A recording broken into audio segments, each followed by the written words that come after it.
to the Chronicles of Yarnia, the podcast from Montclair's local yarn store. I'm Jen. I'm Kathleen. I'm Amanda. And today I'm coming to you from Quebec. Yay!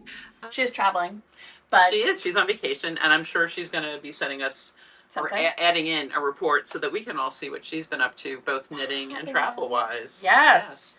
Hopefully and she has more around town stuff than we do because it's August, you guys. Yeah. There's not a whole lot going on around town. There's not a lot. So Chad and I are on holiday before we pick up Abby and Eric from their summer camps in New Hampshire.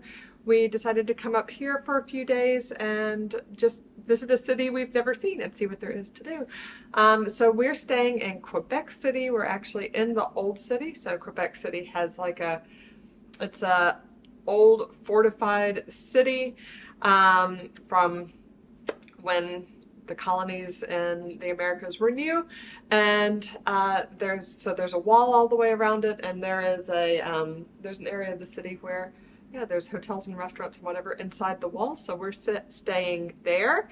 It's a UNESCO World Heritage Site, so very cool to walk around and see all the history. I'll put a little bit at the end of all the things we've been doing while we're here. But let's see. First, I want to share with you some things that are going on around Montclair, because that's still where Yarnia is. what are we going to be up to for the last few weeks before school starts in September?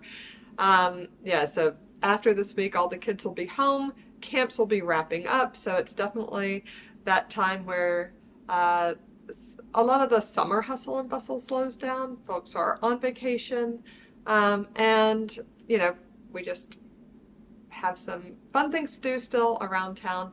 And really, when I was looking through what's going on, it's fair season. Yay! Everybody knows I love a fair. So there's a lot of them going on. If you're watching this on August 10th, it's actually the last day for the Sussex County Farm Show, the fair. The Farm and Horse Show. Today's the last day. That's the one where I went with the kids a couple of years ago and had a short on all of the crafts, the knitting and crochet and quilting and all the stuff there is to see, the handicrafts that are at that show. I'll put a link to that podcast down below if you're interested in seeing what kinds of crafts our folks compete in at the Sussex County Fair. So that's down below. But the last day for that is today, Saturday, August 10th.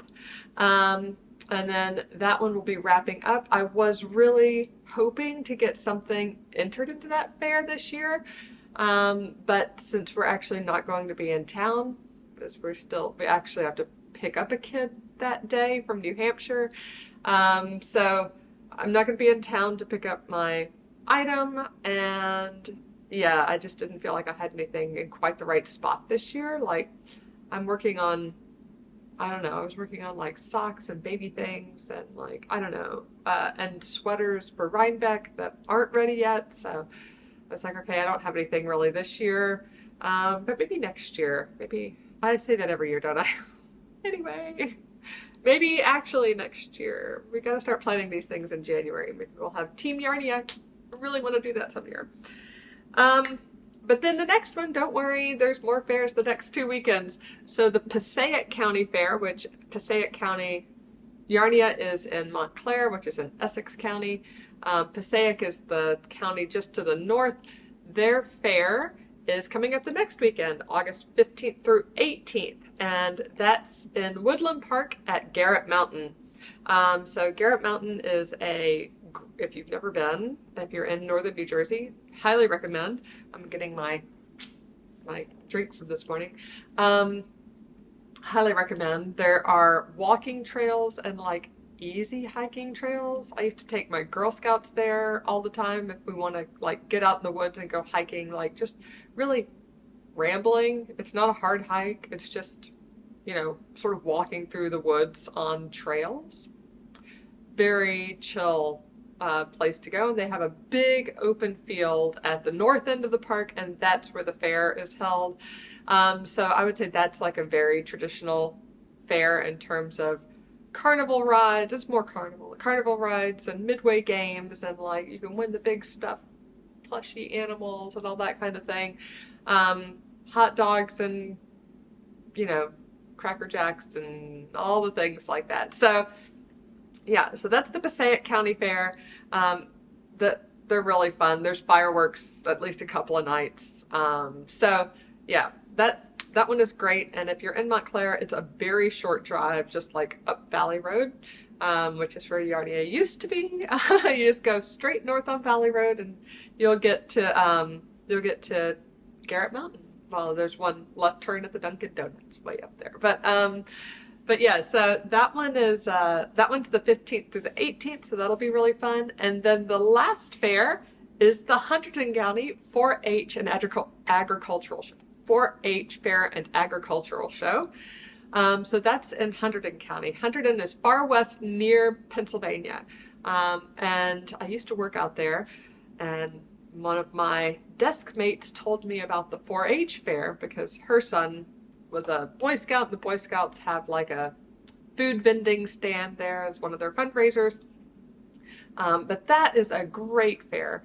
That one is the 21st through the 25th. I will probably definitely take the kids to that one. It is, I would say, there's not the midway games and carnival rides. There's a few things like that, but there's a lot of 4-H exhibits. So the kids in Hunterdon County that participate in 4-H work all year long to put together presentations. They do projects. They show their animals. And it's just really an amazing time. If you want to see how big a cow can get in like 3 months, it's shocking if you've never seen like how big cows are at like a very young age. But all the kids are there too, showing off their animals. They're really proud of them. They've got small animals too, like rabbits and guinea pigs and hamsters, all the way up to alpacas and sheep and goats and cows and chickens and everything to see. The kids really enjoy it. It's free admission. Parking is like $15 per car. And it's just a really fun way to, you know, they've got like a bubble making station and like other little things that it's an amazing, I think, family night that doesn't cost an arm and a leg, which is really good as well. Yeah, because sometimes fairs can get expensive. You think it's like not, but then you have to get the tickets, and the tickets are a lot. But that one is not. Let's see. So those are 3 different fairs that are either current or coming up that really all 3 of them have very different vibes. I'd say the one at Sussex Fairground is sort of a combo of the 2. They definitely have like the midway games and I'd say they've got a lot of rides. And you can see that in the video below too. I mean, you know, but they also have a lot of shows. So a lot of the handcrafts, the baking, you know, all those things that you would think about at the county fair, those are also there. And they have like bigger horse shows as well. So, you know, doing all sorts of competitions. Anyway, so if you love the fair like I do, it's your season. Enjoy it. There's a lot of stuff coming up. Also, one more thing that we're going to be at that's very local is in Brookdale Park, which is one of the parks in Montclair. They are showing, this is like, you know, they have concerts in the parks and things going on. This is like the very end of the season. They're showing the Super Mario Brothers movie on August 24th. Yay! So we'll definitely be packing a picnic and going to that with all the kids. I'm a little preoccupied because my kitchen is being ripped apart beginning tomorrow. That is what is going on around town. For me. And then Kathleen is going to be without a kitchen for how long? 3 weeks. Woo! That's not bad. That's not bad. How many weeks was yours? Yours was way 9 more months. major than... This was 9 months. Yeah. But we had a temporary kitchen set up in our dining room. Yeah. So, like, that was with a dishwasher. Thank you Oh, so yeah. much to our contractor. Mm-hmm. who was like, "You're gonna want the dishwasher." I'm like, "Yeah, I am." Yeah. I mean, based on what they did, it's the same guys who did our bathrooms, Mm-hmm. and based on the timing for that and everything, I'm hopeful about the 3 weeks. Yeah. And that includes a week of just waiting for the countertops to be done, like once they template them and everything. So, and who knows, maybe they can even put my stove back. I don't know, we'll see. Yeah, Either put the stove back or, though it's going to be interesting. Like, we won't have a sink up there. We're doing a temporary mini kitchen in the basement because we don't have any other place for water on the first floor besides the kitchen. So that's the issue with that. Well, that's when you're like, guess what, kids? We're gonna have some paper plates or compostable plates, and got a lot of paper plates. Takeout. I mean, we're in a good area for this, where it's like there's a lot of good. You can have a good variety of takeout. Yes, like in fact, we went to. I keep still wanting to call it stuffed. Dan and Days. I love Dan and Days. They did bring back the Montclair Blue Burger temporarily. Yay! And it was so sweet because Rochelle, who is the mom of Dan, who runs it, or who's who's the founder. She knows how much I love it. I've talked to her about it before. You're like, this is my favorite. As soon as she heard it was on the menu, she texted me or she emailed. I was like, Kathleen, check it out. It's back. Now. It's back. So it's back for it'll probably be another week or so after this goes up. So if you also are local and love blue cheese and the Montclair Blue Burger, get it at Dan and Days while you can. Yeah. Yeah. Yeah, so, my kids love their burgers. Yeah, they're good. What I'm thinking, just because I love to simplify things as much as possible, is Thursday is probably going to be burger day, and then Friday will be fish delish, and then Saturday will be just have a plan. And you can be like, we're going to order from Marcel on Tuesdays. Mm-hmm. Or can you do Marcel because too many nuts. Too many nuts. Sadly, because we do love Marcel, but not when she's around. Taqueria. Haley's always down for taqueria. Yes, yeah, we are very lucky in how many places. It's just going to be hard to eat healthy eating that way for 3 weeks. Yes. But we will do our best. Luckily, you do not really need stoves or anything for salads. Exactly. Good. And Air fryers. we kept out the salad spinner. I have a couple of big bowls, Nice. Salad serving utensils. Yeah. Yeah. I've been trying to put stuff aside for a while, and I keep saying to Jean, who is doing most of the packing, thank you, Jean. Hey, Jean. Anything in the dish drainer, that means we're using it. It does not get put in a box. Doesn't get packed. Just because it's out and easy to pack doesn't mean you pack it. No, well, that's the way I'm thinking of it. It's if we're actually using it, that means we will probably be using it going forward. You're going to be using it again. Yeah. The only thing, he is going to be sad not to be able to do his soup for lunch. He loves to make himself a little bit of soup. He could microwave it. I don't know. Microwave. We'll see. We'll see. I mean, first world problems, as they say, right? Problems. It's we'll get through it, and we'll be very happy to have a nicer kitchen when we are done. Yes. Boom. It'll be good. It'll be very awesome. good. So so that's my around town. That's your around town. That is kitchen. a big around town. My kids don't have camp. Max is working in the mornings, which so is fun. good. Love Taking that. out the trash and cleaning things. Big boy at the beach club. Yeah, and Ollie and Jonathan got back from their football adventure where they went and watched Ollie's soccer team, the Wolverhampton Wanderers, not the Wolverhampton Wolves, which is what I've been calling them. Even though the Wolves is their mascot, so I'm like, why are they? That's why. That's why you thought they were the Wolves. They're British. So they came to the U.S. to play some. I called them exhibition games and was promptly corrected by the. What are they? They are friendlies. Oh, there you go. I was like, okay. Which is probably the British way of saying exhibition games. Pretty much. It's an exhibition. Right? 10-year-old pedant. So, whatever. So they went and he got to see his team play. He got to see his team win. And then we saw a second game at the grandparents' and the team lost. So he had a little bit of each. He had both ends of the spectrum. He had both ends. He had the high and the lows. And now he's back with no camp and bored. And he's like, I really like the weeks that I don't have camp. I'm like, do you though? Because I don't really think you do. I think you're kind of like, what are we doing today? And I'm like, I'm doing this. I don't know what you're doing. But you're the one who wanted some time off, kid. So, yeah. I remember those days. I remember those days. Yep. Yeah. Haley's like, I'm so scheduled. And then when you don't schedule, they're like, I have nothing to do. They're like, what do I do? And I'm like, read a book. And he's like, I don't want to read a book. I want to do that. I'm like, all right, go play soccer. I don't know. I'm tired. It's hot. It's gross. But yeah. So, it's good times. But, like, you know, he'll live. He's fine. He's fine. For sure. Yeah. But it's good. So, that's really our around town. Who are we kidding? Yeah. We do have one other around town, but it's really around store. So we'll talk about it a little bit new in store. But it's the Skipper Trunk Show, which is that's right. Hanging out for which actually Saturday will be the day this goes up is its last day. It needs to get shipped back. If you haven't been able to see it, we will show you the top. Yes, we will. And we still have the yarn. Exactly. So you'll be able to check it out. We have the yarn ready. Cool. And actually one other. Well, sort of around town. Haley is back. She was in Chicago. She got to go see Chapel Roan with like a bajillion other people. 99,000 of her best friends. That video, like I've seen videos just like from online, and it's like it's insane. And they were close. I'll include a picture. Saw her Did picture. you see? She was so close. She looked like she was in about the 5th row. I don't know how they did that. That is amazing. And like if you haven't seen it, and if we haven't thrown a video up there, just Google Chapel Roan Lollapalooza. Yeah. And you look at this picture of this crowd, and she wasn't even the headliner, but like everybody came. Yeah. Like she's having a moment. Yeah.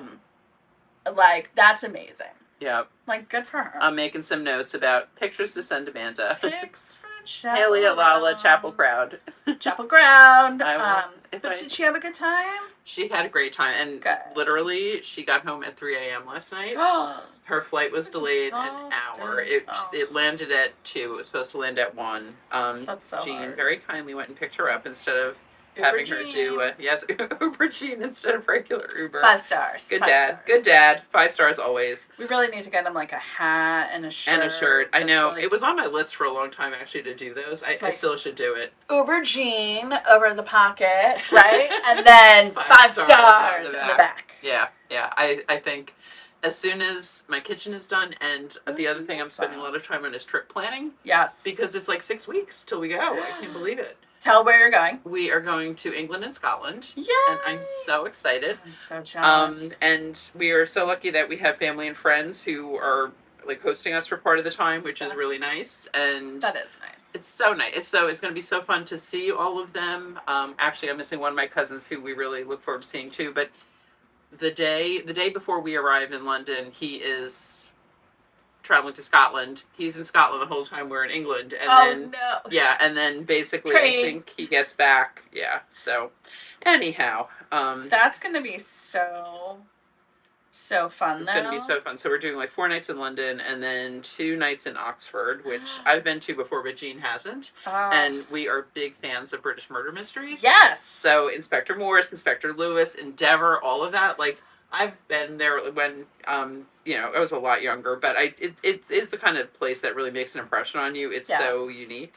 And so we're going to go there and we'll do, I've been watching a lot of Midsummer Murders, like, gone back, and I was like, and it's like Oxfordshire. It is, but actually we are going to the Cotswolds after that, which is really like... Oh, I love it! So, our cousins who used to live in North London have retired and now moved to the Cotswolds. To Morton in Marsh, that's what it is. God. So we are taking a train from Oxford to Morton in Marsh, and they've got a place that we can stay with them. So really, we're only doing hotels in London and Oxford, and after that, it's fam and friends. We're staying with fam and friends. I had a great call with my friend Elaine the other day, and I was like, "Is 6 nights too many?" She's like, "No, stay for 2 weeks." I'm like, "No, I wish I could. Like, the 6 nights is gonna be." You're like, I'll take the 6 nights. Love that so much. And she's actually working and going to school, so we're probably just mainly going to see her for dinners and things. But her husband is a freelancer. That's a good way to have house guests. Oh, right? I know, but she's like, I want to do things with you guys, and also she's a knitter, so we're going to go do some knitting things together. Yay! Well, that was going to be my next question. Yeah, but her husband is a freelancer, so he totally makes his own schedule, and so we'll do some things with him during the day too. And now, do all 3 of you drive stick shift? This is my other question. No, and actually, we are not planning on getting a car. Okay. They live in city center Glasgow. They don't have a car. Yeah, they don't need a car. And actually, I've been watching a million videos while I've been doing all of my knitting.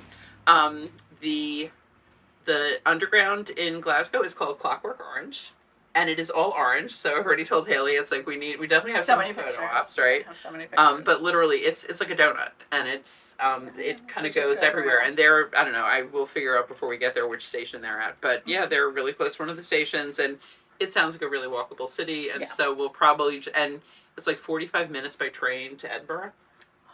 It's so fast. It's like super quick. Well, this is why it always cracks me up watching said British murder mysteries when they're like, oh, it's an overnight trip and we're going to stop for lunch. And you look up the distance.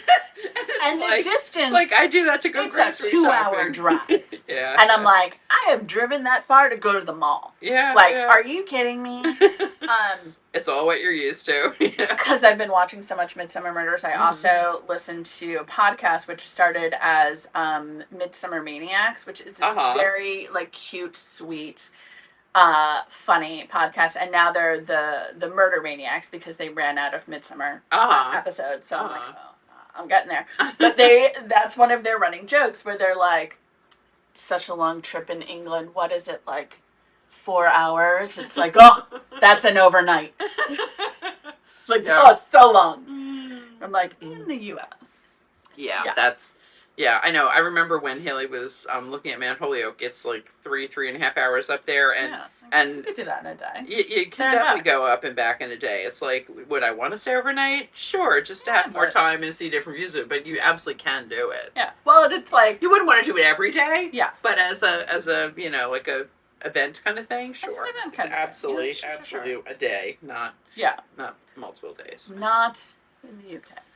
Yeah, no. Accordingly. But again, so that's going to be so fun. It's going to be so fun, yeah. So we're kind of getting our plans together. And actually, Haley's been gone for a week, basically. So we'll get some more stuff nailed down now that she's back. Cool. Yeah. That'll be fun. We're getting there. It's going to be so fun. We're really looking forward to it. Excellent. Yeah. Yeah, you don't have to make like your nitty plans and your... I know, definitely. crochet plans.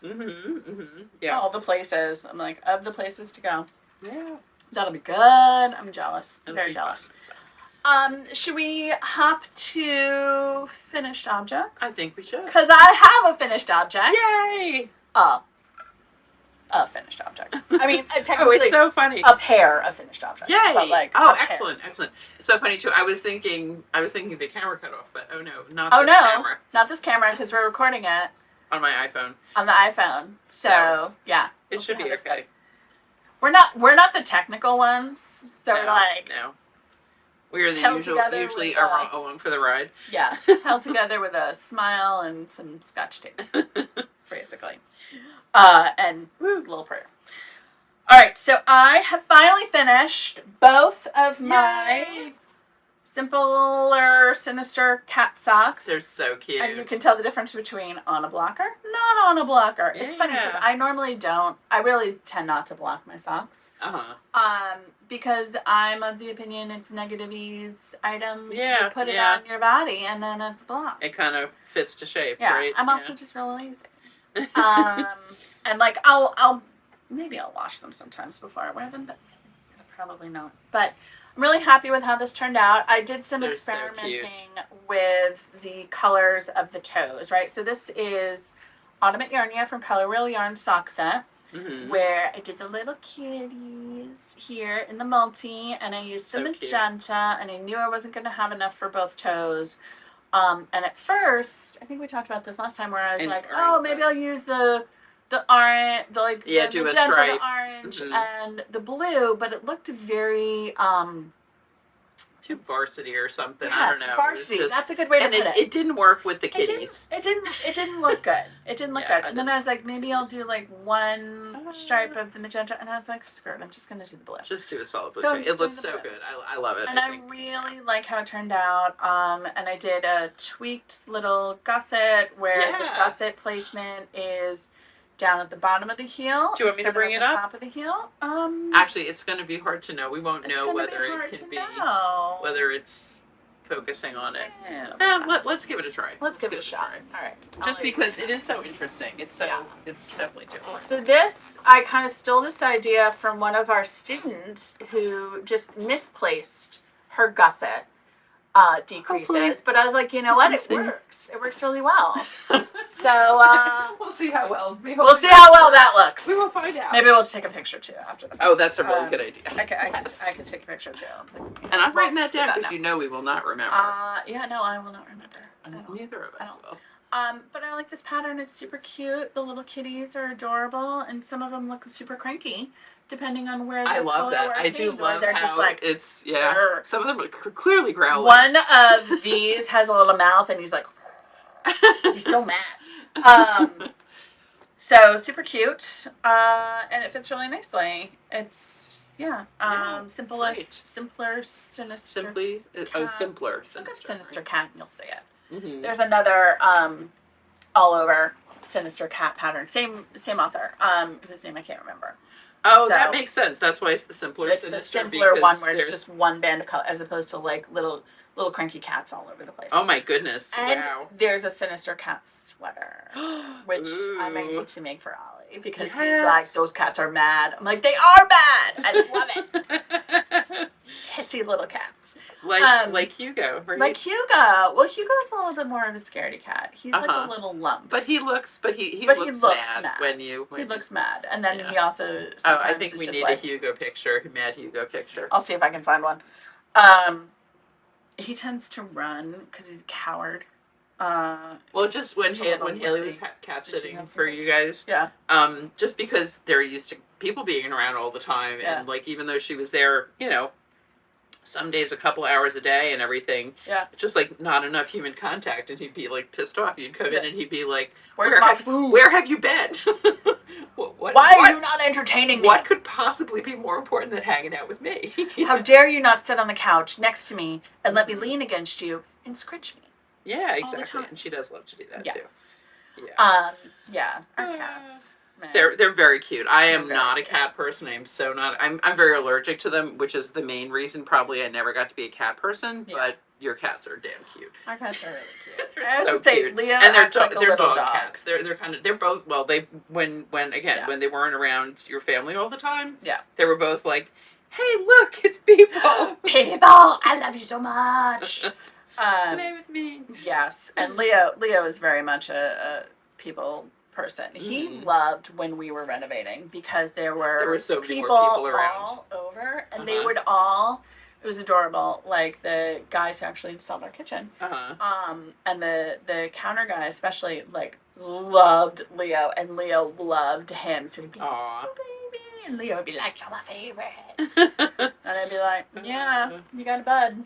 All of our contractors want to be friends with Anna, and we're like, don't bother. Just don't even bother. She's such a sad little demented, not happening. Formerly abused dog. Yeah, she just doesn't. She's going to be afraid of you for the next 3 years, and then we won't see you anymore. Yeah, that'll be fine.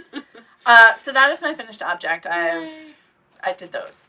That's all I got. Cool. But that does check off a bunch of stuff for sock bingo. I have top down. I have heel flap and gusset. I have a new to me gusset. I have color work. And I think I can go with a speckle yarn. Yeah, definitely. Right? Yeah. I can go with a speckle yarn. So that checks off a bunch. And then I'm working on another one that I'll talk about in a minute. Cool. But in the meantime, do you have any finished? Yeah, actually, this could effectively be the sock bingo portion of our bingo. Because, dun, dun, dun, I haven't been able to say this in about 2 years, I think. I really think it's been about 2 years. I think you're right. I have a sock! Woo! Yay! So I did the Cider House socks by Summer Lee. They're so pretty. It's a really pretty pattern. I love it. I'm glad I went with this one. Also in Fall at Yarnia from Color Wheel Yarns. We actually are out of the sock sets right now. We did sell the last one. We may bring them back in the fall. I mean, it's so, especially, Fall at Yarnia, right? I think it will. I think it would make a gorgeous shawl too. Yeah, with a couple of contrasts. And also, I want to make a muscle burrow out of it. Oh, now, yes. Actually, I could maybe make it and stripe it. I could do that on one side or something. I don't know. We'll see. Do a solid on one side, muscle burrow, and then on the inside use use all the leftovers. Yes. So we'll see. I also still have to do my second sock. So I probably should do the second sock before I do anything else with the rest of the yarn. Yeah, probably. But it was a really fun pattern. Very intuitive. Once you did it for a little while, the cables were every 8 rounds, which is, not many, and they all turned at the same time, which is always very helpful. Love that. Nice. Love that. Yeah, so I used Tosh sock and paper as my accent, and it's so interesting how the warmth of the fall at Yarnia makes this look so much darker. It brings out the creaminess of it. And then I used the orange mini, which is the Kathleen mini from the set. Yes. And yeah, so that's that. I actually finished it. So proud. The cables look great. Thank you. And I did. It was one of those. I was working on it at my mom's one weekend, and I inadvertently skipped a cable round. You can see like that one's a little shorter. Of course, it was right before the heel turn. It looks like I missed one. Little. But you're not going to notice it when it's on a foot. You're really not going to see that. That's not super noticeable where it is. Like right at the turn of the foot. Yeah.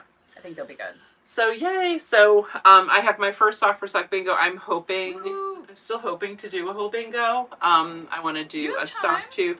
I know I have time, but my trip is in 6 weeks. I'm trying to, and you'll see the other things I'm trying to finish before then. Yeah. And because I want to have a new vest and a new sweater to bring with me. Yeah. And then have them available for Rhinebeck, which is only like 2 weeks after I get back. So I don't really want to leave any knitting for any of that for then. And you want your deadline knitting to be done well before deadline. I do, which means I basically have a month less than most people for that. But we are this week beginning to send out our sock bingo prizes. Yay! And we're going to go ahead and reveal them. By the time you see this, some people may have them. Well, let's just say this. Spoiler. If you don't want to see what your prize is. Oh, yes. For sock bingo. Hop ahead. Amanda will put a timestamp in there. Yes. Right? And I'll do this also. We may just sub with a picture because, again, we can't see what I'm showing. Can't tell if you can see. So if you get a bingo, you will get a Katrinkle's Progress Keeper with an iridescent charm with YSB 24, Yarnia Sock Bingo 24. If you are one of the very high achieving people who fills an entire board, you additionally get the set of 3. Which is one for each of us. The pink for Amanda, the orange for me, and the teal for Jen. Yay! I love that trio. Look for that coming to you in the mail soon, whether you're in the U.S. or anywhere else. Oh, and I'll do a stats update like one more time before the end of Sock Bingo. I think we're up to 14 countries. Did I say that the other day? I forget. I was talking with somebody about it. Maybe it was at midnight. Yeah, 14 countries besides the U.S. and Canada, I think, are participating currently, which is so cool. That's a lot. Thank you, guys. Yeah, and actually, we do know, too, like, not everybody likes to knit socks. I mean, I'm not normally a sock knitter myself. No, but peer pressure is a strong thing. It is, and also, it was just fun. Like, I loved this yarn. I really did like these socks, and so... Yeah. It was a chance to participate. And I want to make shorties. That's actually the other thing I want to do. That's what I'm working on now is shorties. Although I realized I made a decrease in the wrong spot. So... let me tell you I have a lot to share this week because first I was super busy on sock bingo as well as Nitty Natty Sock Week, which is all done. But I was all socks all the time. And I did my live on YouTube, so I'll also link that below. If you missed it, you can go take a look. It'll be here forever. And it'll be a resource if you want to knit socks. Oh, I have to post the notes from that, so I'll be sure to do that before this podcast is up. So I was working on socks like literally all the time for about 2 full weeks. And then I was like, I'm burned out on socks. Actually, it was like 2.5 weeks because my lives ended on Thursday and Nitty Natty's Sock Week ended on Sunday at midnight. And so I worked all the way up until I had finished the socks that I wanted to finish. And I was like, you know what, done. And then I switched over to sweaters. Yay.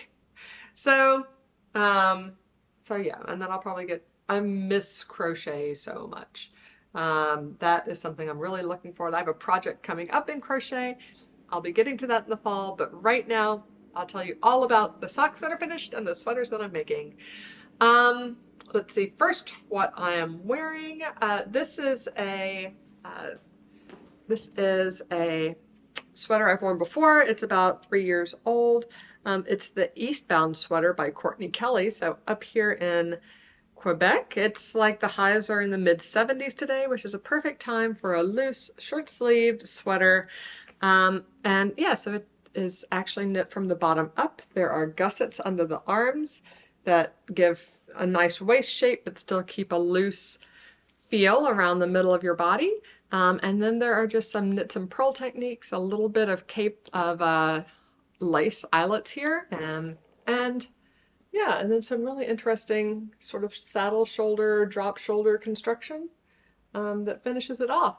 But I really enjoyed making this. I made this in Ancient Arts Lasco worsted, which is a worsted, I'd say almost an Aran fiber, non-superwash that has a bit of a dark brown base.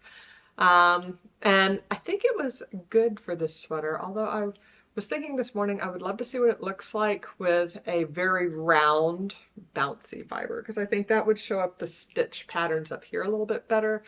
They're a little bit muted in this fiber just because of the way that that non-superwash that had a lot of loft in it doesn't show the cable super well, but I love it anyway. I love the shape. It's the perfect shape for me. And you can definitely still see the lace. The lace opens up super nicely. So yeah, this is Eastbound by Courtney Kelly. Love it! And I wear it a lot on these, like, not cold, but coolish and maybe, you know, especially in air conditioning, a little chilly. And I just like the feel of wool anyway. So I wear this a lot in the spring and autumn. But it's the middle of August in Quebec City, so apparently that works too. Let me tell you all about Sock Week and Sock Bingo. I'm so excited. First, I have so many things to tell you about. So first, I finished my socks that I was doing on my live. Yay! So this is the first one. Here's the second one. I only brought one sock blocker with me because we're traveling in the car. I didn't want to bring both. But I'll just use the same one to show you all the socks I finished.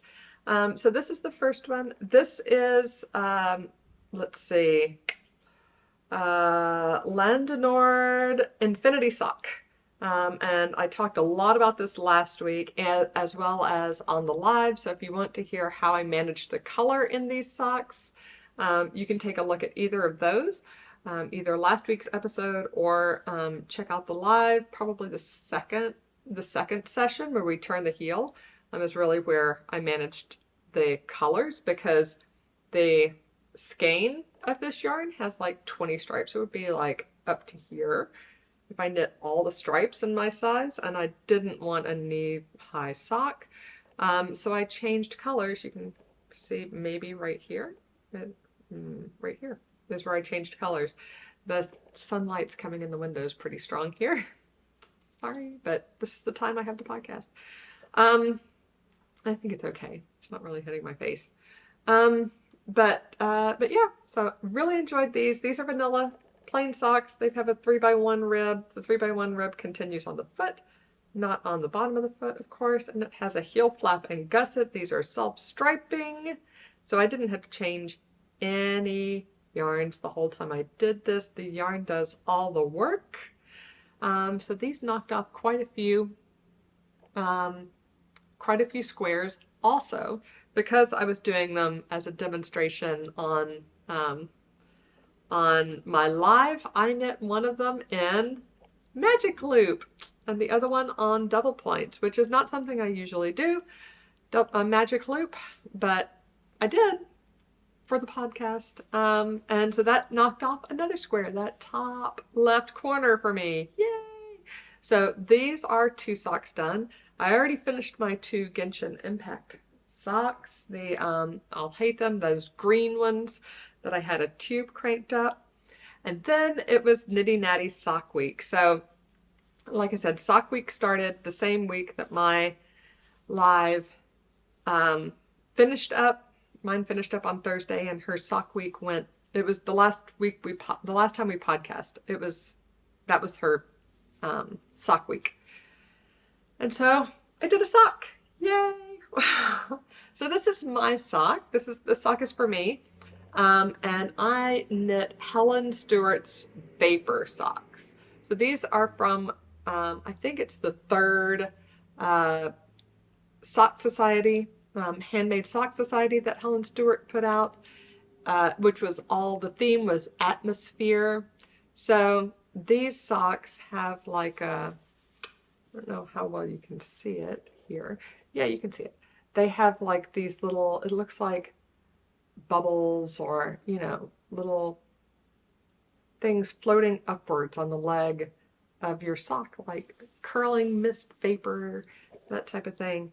And then it has this like faux cable down the side, plain back, stockinette, but heel flapping gusset with a slip stitch heel. All of that's in the pattern. I did these pretty much exactly to pattern.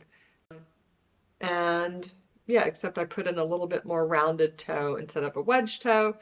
That's my preference. It's just rearranging the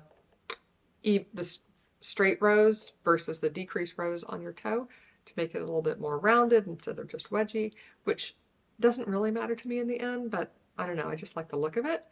And look, I have my little sock bingo stitch. This is when you get a bingo, you get a prize, and that's our prize this year. It's a little iridescent sock.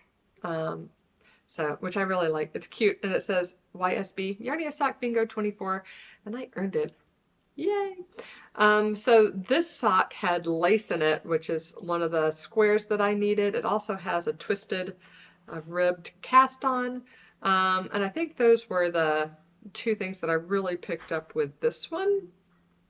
I was using the Fall at Yarnia by Color Wheel Yarns sock set. So this is the main color. And Jen and Kathleen and I are all using this sock set right now. So this is the main color, and I actually have all three colors on here represented, all the little minis that come with it. My color, the color that was like the Amanda color, was this plummy mulberry color. And I used that on the cuffs and the heels, but then I realized I wasn't going to have enough to do cuffs, heels, and toes for 2 socks. So I threw in just a stripe of the orange and then finished it off in teal. Yay! So this is my sock out of the Fall at Yarnia sock set. And then guess what? I finished another sock out of the Fall at Yarnia sock set. I finished this one in a week, less than a week actually. I cast it on Monday, and I really budgeted out my time. So I did Monday was the cuff, Tuesday and Wednesday are the legs, Thursday was turning the heel, Friday and Saturday was the foot, and Sunday was the toe. So that's how I finished a sock in a week. That's how I finished this sock in a week. Then I finished Chad's sock too. Yay! I forget. Oh, I know why I finished this sock. So this was my commuting sock. This sock, by the way, is Kisa. Still don't remember the designer. And it has like almost this argyle pattern, but instead of being done in intarsia like argyle often is, right? It's just like the shadow of argyle. So it has these slip stitches and different texture patterns inside the diamonds. And then the largest size this sock came in was a 68 stitch sock, and I really wanted to make at least 72 stitch sock for Chad.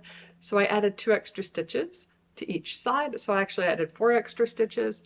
And I added 2 extra to each side, and instead of a 1x1 twist, there's a 2x2 cable on each side, which I think is a really nice touch. It looks pretty. I like the way that looks. But yay! So New Jersey Transit, that's the trains that go in and out of New York City, has had quite an interesting summer. There are many, many days where the trains are canceled, they run late, they don't show up at all, or they get stuck. It's sort of a pain. So I was on a train coming home from work one day, week before last, and our train got stuck. Yeah, our train, Beth and I were traveling together. We had transferred at at Broad Street, got on a train to come to Montclair, and the train broke down right outside of Watsessing Station, which is the first stop after Newark Broad Street. And we sat there for about 45 minutes.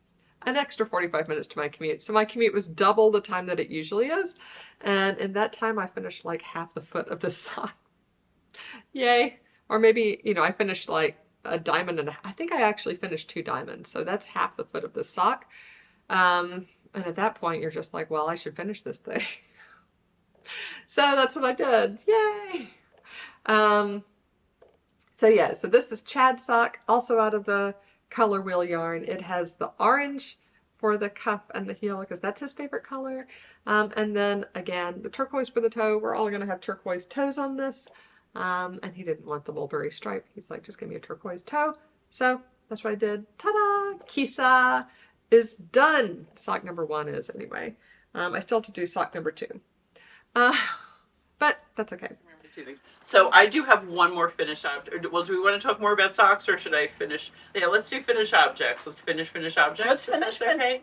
Yeah, we can finish objects. And then we can go around to whips and get onto other socks. Yeah, I feel like because all right. like we'll do our finish. So my other finished object is Bjorn the narwhal. That is so cute. Isn't he so cute? He's so cute. Look at his little narwhal butt. I know, right? So cute. God, I love him. I do. We love our woobles. They're so cute. If anyone is wondering, we have not yet done our little ice cream display in the window because of our renovations. Our house is still so upside down that I can't get to the American Girl doll furniture that I know is in the sewing room on the 3rd floor. So fine. when at some point we will do that. We'll keep you posted, and when it shows up, I mean, they can still go for ice cream for like they beginning can of the they school can. year. Oh, I did find the little knitting needles though that we're going to do for them. Those I came across. So that's adorable. So so we still have, I don't know, like 5 or 6 kinds of woobles available. Bjorn, we still have several of him, but I just always loved this one. And the funny thing was I did, I mean, it wasn't the only thing I did, but I did like almost all of it within 2 days.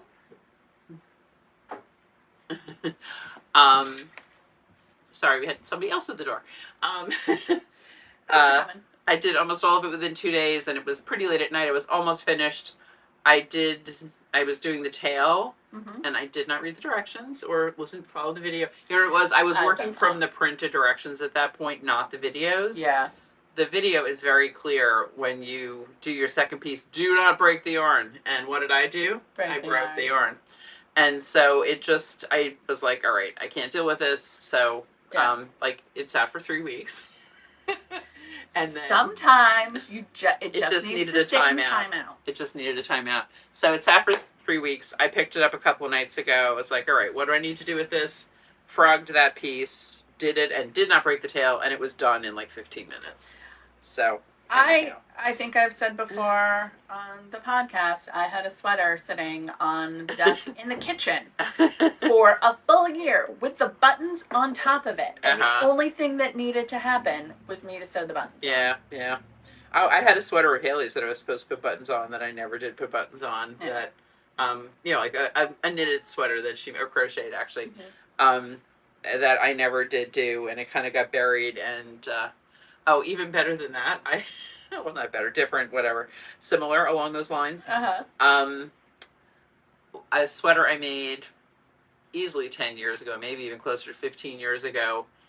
The sleeves were reverse stockinette, and when I first made them, they just were so long. Like, I made them to pattern. I mustn't have been measuring as I should have and everything. I seamed the sleeves. It was a seamed sweater. I seamed the sleeves in literally the end of the sleeve, like was right about to the end of my fingertips. And I like a long sleeve, but that was ridiculous.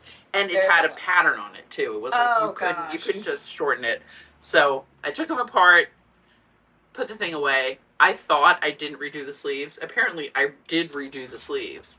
So when I finally sat down one year, I was like, all right, I am just gonna, and it was probably like in March or something, like when it was just about getting too warm to wearing it. I pulled everything out. I had actually already done the sleeves, just hadn't joined them yet. So I missed another entire season of wearing that You're because like, oh, because I was so mad at the close. project. You're you mad know? at it. But sometimes it's the project's fault. That's true. And you And can be and mad at a sometimes project. sometimes It's it's your fault. Sometimes it's your fault, but Yeah, you can still be mad at the project. This was definitely my fault. This was so silly. I'm 100% okay with it being mad at the project because you need to go away. You need to stop talking and looking at me from afar from my project bag. So you're gonna go. Go in timeout. Somewhere So Bjorn was only in timeout for 3 weeks. I mean, he's because too cute. he has a sore sample too. It's like it's one thing like with my own project that I how many sweaters do I have? I have many sweaters, so it wasn't like I really needed that one, but yeah, it's just one of those. Yeah, one of those. He's so cute though. He is really cute. Yeah, he is super cutie. And the only other thing is I'm wearing my ranunculus in Black Zoe. Nice. No emotional support cami today. Is this? It's warm out. It's warm and humid. The ranunculus. This is not the laceless ranunculus. Right. This is the your standard ranunculus. Straight. Yeah. Yep. Nice.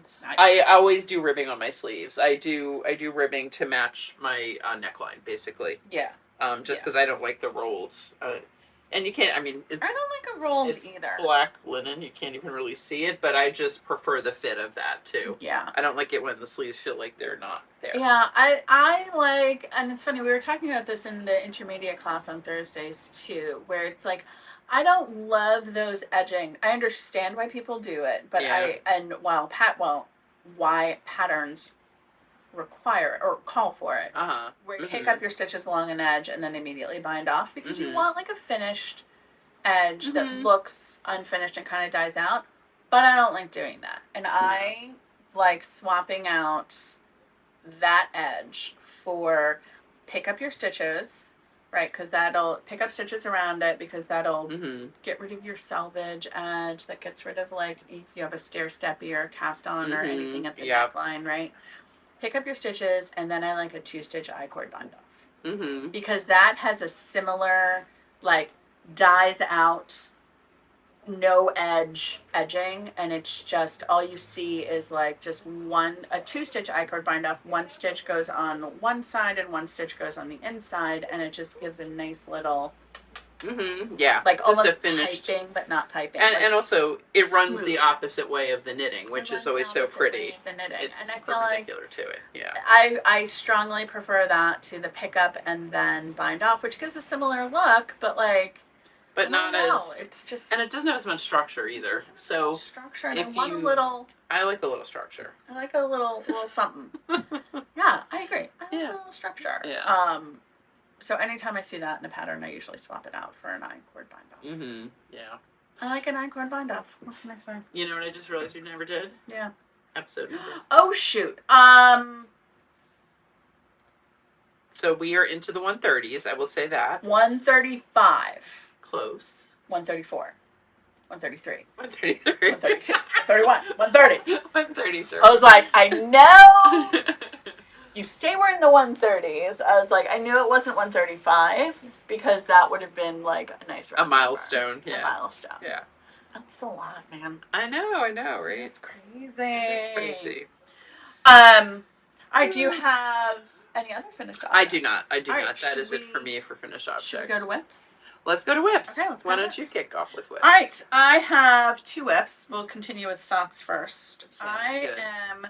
I had a lot of autumn at Yarnia or fall at Yarnia left over, so I figured, and I haven't done shorties, so I'm doing shorties. So pretty. Which are cute, and I screwed up / did it on that? purpose, like a little heel tab. I love it. Isn't it cute? So cute. So I did. Oh, and it's a really pretty pattern. Isn't that pretty? It's the Hazel Shorties by Do Coffee, who is German, I want to say. So pretty. I love that, Jen. The Really pattern is really cute. So it's a heel tab shorties with, this is a short row heel, which is not my favorite, but it's a short row heel with a mini gusset. There's a little mini gusset there. So we'll see how it fits. Yeah, but and I also figured without it being a full-on sock, that might be enough, right? It might be enough. Yeah, we'll find out. We'll see.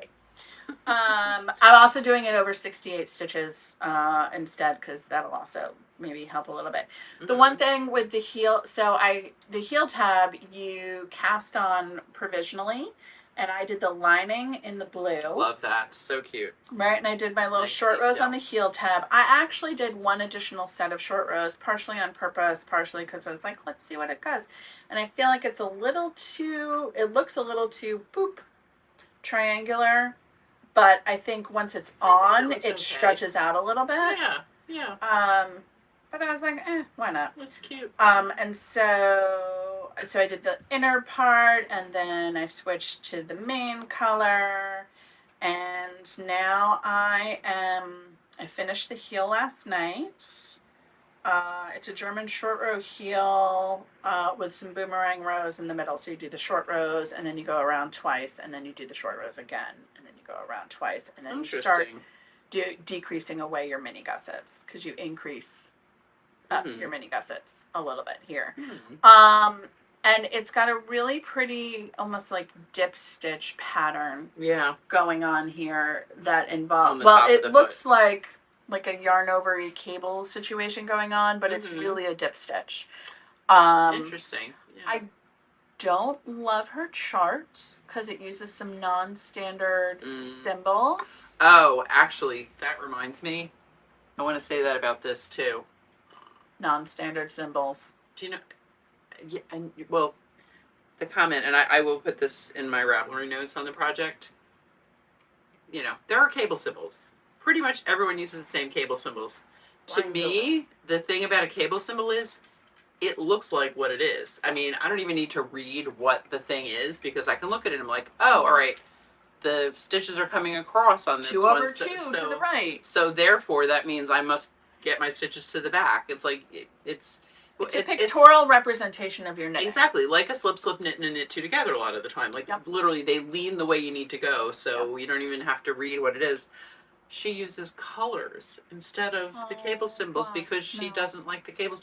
I'm like, to me, it would be fine to do that in addition. Right. But most people, I don't think, have problems with cable symbols. No. So to take that away. Like, I understand if that's your preference, yes, but do both, right? Do both. So you know, like, red leans right, green leans left. Sure, Yeah, fine, but like have the lines there. Otherwise, I'm drawing them in. That's exactly what I did. I drew them in on my pattern. Yep, and I did my little cheat sheet of and also because I didn't feel like printing out the thing. She also gives line by line directions for the heels, which is totally fine. So I just did my little shortcut of like once I understood what was going on, I was like, I'm gonna write it out the way I understand it. Right, but like a little shortcut, And when I did, I mean, you can see I didn't use standard symbols on here, but it was because this is like a quick and dirty notes thing. Yeah, it's for you. So it doesn't have my I didn't use like a knit 2 together and a slip knit thing, but I kind of did.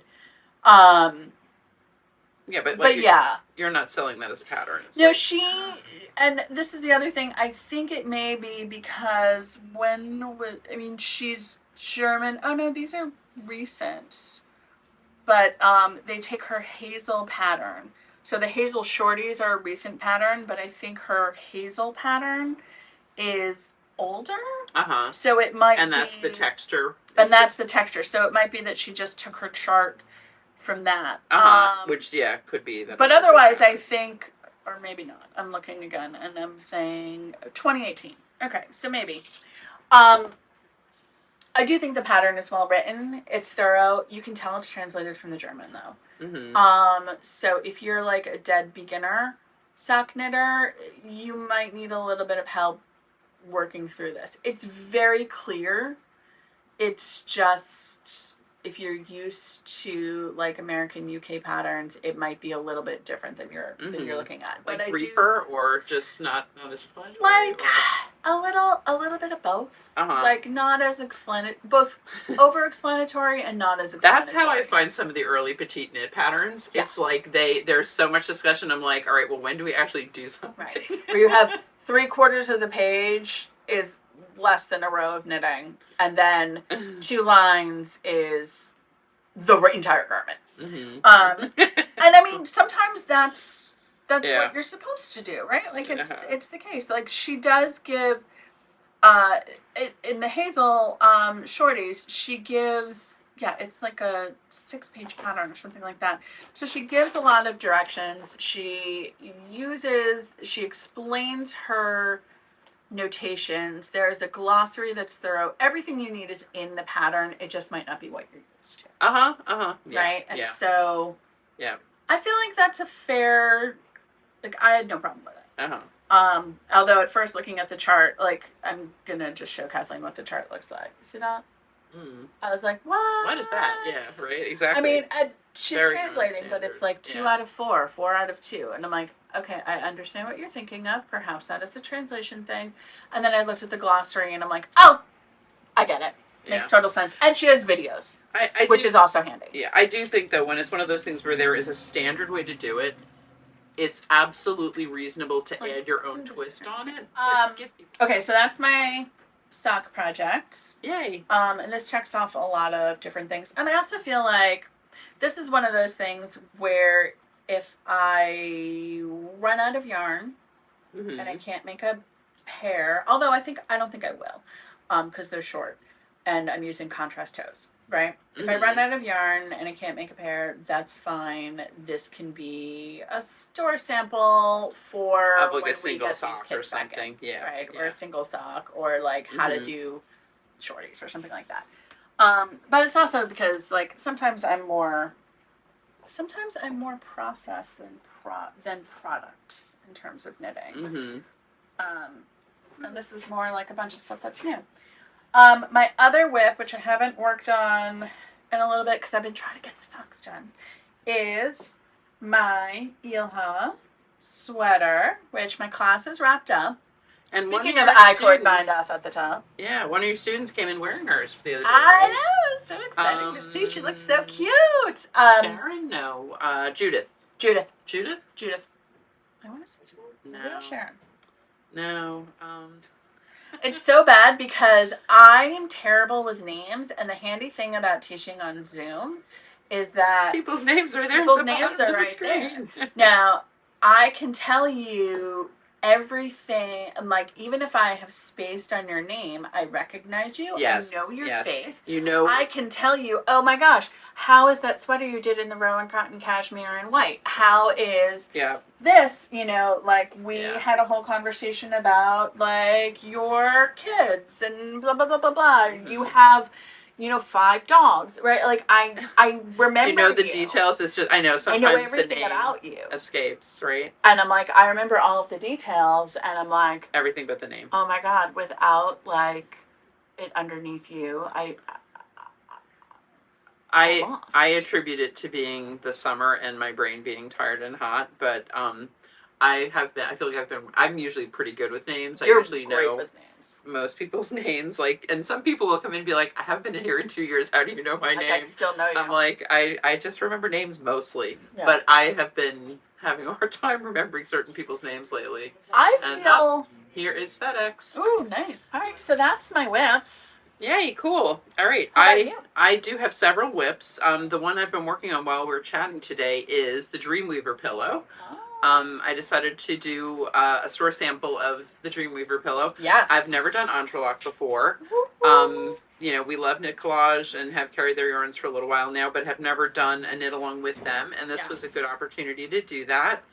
I really highly encourage it. Amy and her team are so supportive, so kind, so they're lovely, encouraging. I mean, I've always known that, but like now to be doing this and to be experiencing it firsthand is so nice. She's doing Zooms every other day, just like as check-in with people. The videos for this entrelac pillow are so good. Like I said, I had never done entrelac before. I finished my pillow top in 2 days. Amazing! Isn't that so pretty? It looks so pretty. The videos are so good. She breaks everything down into really kind of bite-sized chunks. I mean, it's not quite to the Woobles level of bite-sized chunks, but it's like, okay, today we're gonna work on the beginning triangles, and there's a whole video just on that. And then your first set of rectangles and all of that. And you could follow along from the pattern, but if you're doing the knit along, just watching those videos. Watch the videos. I would just sit at my computer and work on it while I watched the video. When I got to the end of it, I'd watch something else while I kind of did the rest of that part, and then you move on. Isn't that fun? Isn't that so cute? fun? And I feel like it's a great idea to learn interlock with the super bulky, right? Yeah. You get the satisfaction of being like, and that square is done. Exactly. Right? Yeah, I mean, this went so fast. It really did. The one thing I found to be easy that was a little bit different than but really the only thing I did differently was when I was picking up on the purl side, I found it so easy to do it with a big crochet hook. Yes. Because there's just something fiddly about picking up on, like, with your other needle and on the wrong side and everything. But with the crochet hook, and I've just been using, it's probably still in here. Oh, I probably do even have, I do have my little bit. It's just a big crochet hook, but so I'm picking up at this end. The other end is open. I just was able, I picked up and then I slid them onto the needle from the crochet hook. Right back it on. was so easy. It was so, that makes a lot of sense. There are some yarns and some gauges where it's like, pick up with a crochet hook. Yeah, I feel especially like if you have any crochet experience. I mean, I understand for someone who is a knitter and has never crocheted, you'd probably be like, "Why would you want me to do that?" Like, I don't even. It's not in my repertoire. If it's in your repertoire, if you are a crocheter who knits, try it out. It just sometimes makes it so much easier. I do the same thing when I pick up for the gusset on my heel. It's actually a stitch fixer. It's the handy tool. It's the right size, and I go boom, boom, boom. I pick them up, slip them up my needle, and right back on. Literally, I probably do it in half the time by picking it up that way. It's just when you've got that little hook there, you're never going more than once to pick up the strand of yarn. Yeah, you can adjust leverage. it. You can, whatever. So it's funny because that's my I tip think of the day. that also, like, you and I are both crochet continental knitters, Mhm. and I think that sometimes picking up stitches as a continental knitter, you don't. If you're an English knitter and you're holding it in your right hand, when you pick up this, like you're picking up and knitting, your needle goes in, you wrap the yarn around, and then you pull it back on the right, and you have a little bit of leverage to pop it through. When you're doing it with your left hand, you pull it around, and then it can just go. It can pop off. Slide right off. And that is probably. I hadn't ever thought about it, but I think you're exactly right. That's why I find it easier to do with a crochet hook sometimes. Yeah, because it's like the hook is going to keep it from sliding off the edge, whereas like if you're an English knitter, like the fact that you're tensioning your yarn in your right hand keeps it from sliding right off that little sucker. Exactly. Yeah. Very good point. But also, English knitters can still use crochet. That's true too. That's true. If you feel like it's easier. So cute. So you're on the back of the pillow now. So yes, so now I'm on the back. Okay. And so the back, basically, you just stripe your. So actually, let me talk about the yarns. Yes. I'm using. What yarns did you use? I'm using all knit collage. I'm using Spun Cloud in Love Cloud, which such a pretty pink. It's so pretty. Such a pretty soft pink. And then also, Fog Heather is in here. I like Fog Heather. That's what I did my sweater in, which is behind me right here. That's the Fog Heather in Spun Cloud. And then Lotus Petal in Wildflower. Pretty. And I just now started my second ball. Oh, nice. This, so I'm definitely going to have some of this left. Yeah. The fun thing about this, you really can use up all of your yarn because when you get to the end, you make tassels with what's remaining of your yarn. You don't have which to. I think it's just so fun to have, So it's like every side of the pillow kind of has a different aspect to it. Yeah. And like maybe, Nice. maybe not everybody wants to do tassels. I personally think the tassels are going to look great. I think the tassels with the colors so nice. and just the whole vibe of the pillow. So the back, the directions for the back basically are, tells you how many stitches to cast on, and then, stripe it to your liking. Nice. And if you stripe things in even numbers, you can carry yarn up the side. So I usually, I don't mind doing some weaving in. I've got some ends here. Yeah. It almost looks like fringe. You're doing a pillow, so like you're gonna seam up that side. Yeah, you don't really need to weave them in. Or I might weave them a little bit and then not worry about the end. Yeah. You know what I mean? Like weave them just so that they're not on the edge. Yeah, so you can have an easier so it's easier to seam it. Exactly. Yeah. But yeah, I left my Spun Cloud connected when I worked with the Wildflower, and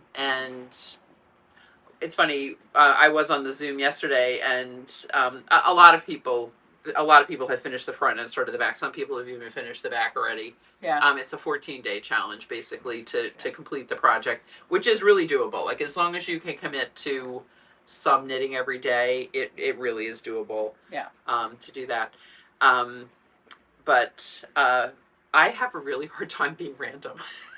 I really must be even. No, it's just like it's one thing I struggle with, and it was so cute because a couple of people on the call yesterday were like, "Yes, I know what you mean." It's like you want it to be random, but you also want it to look nice, and so what I'm going to do though is like now that I'm at this point, actually I'm at the point I'm just going to repeat what I did here. Okay. I think it is random enough. Yes. But I also like the way it looks. Yeah. So rather than, potentially doing something that then is going to be too much of one color or not enough of another color. Like, I've already gotten half of it done and I like it. So exactly. What if I screw up the second half? Exactly.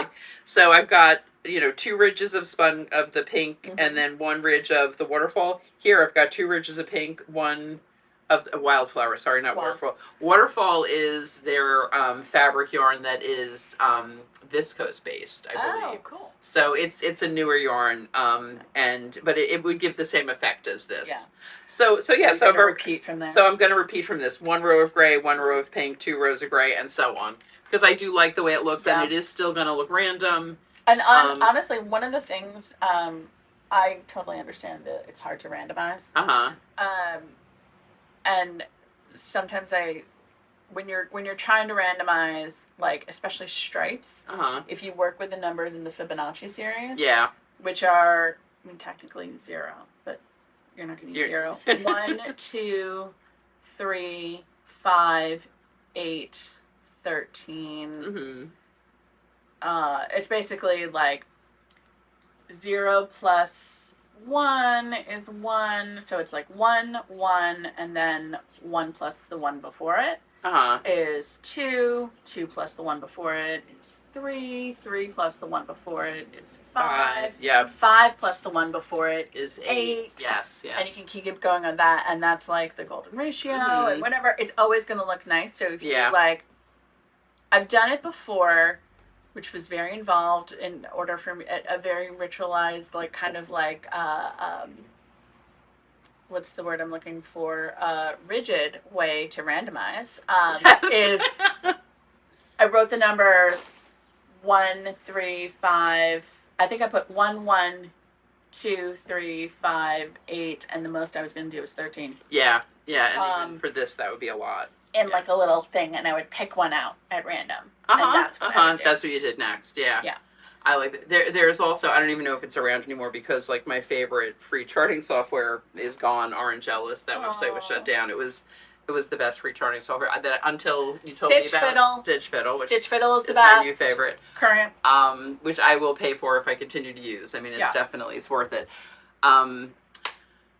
There was a random stripe generator that I used to use when I was doing a fair amount of felting. Like, I don't know, when I first got back to knitting, when Haley was really little.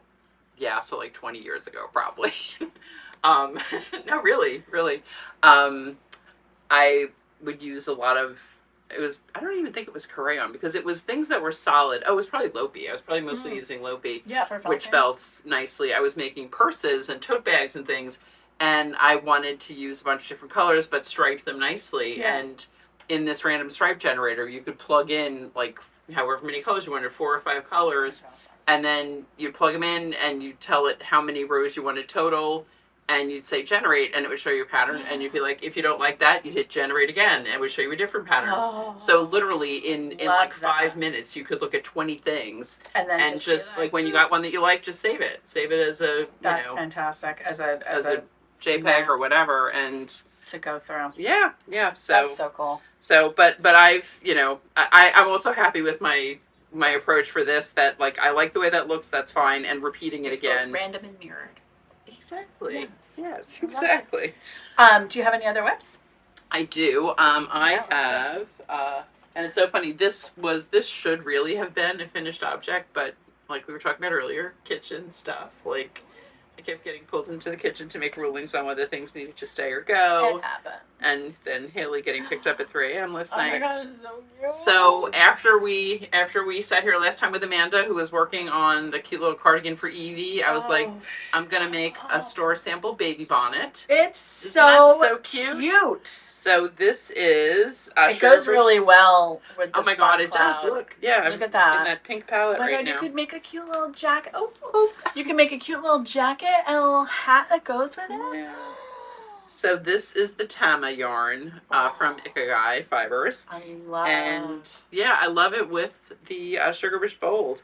So it's so cute, you guys. I made a hat like this. A friend of mine asked me to make a hat for her great niece or something last winter, and I don't think I ever finished that one. But I think she asked me like the week of Christmas or something. Oh. So it's not. And she was like, if you have time. And yeah, Like, it promptly the answer is got I do not. it promptly got put aside. I did start it. I'm popping through pom poms. Cool. So I knew what I wanted to do, and I wound up. I inadvertently swatched a little bit. I started with way more stitches in this. I'm like, this is gonna fit a 10-year-old. This is a giant hat. This is not. So this is a little small, but it's like newborn. I think that's like newborn size. I love this style of hat too, I do because too. they look like cute little pixies. Exactly. They look like a little. Oh, and also Like this is their little face, and then they have a little head. And they're like we little have little teeny pom-poms that are going to go on the end. Poms. They're going to go on the end of the I-cord ties. Yes. And then I may do like, the matching ones I'll do there. And then I may do all 3 of these up here, or maybe I'll just do one up here. We'll see. Oh my gosh, how cute. I mean, so these are also from Ikigai Fibers. I think these are on the website, but I'm not 100% sure. Wool pom-pom is what they are.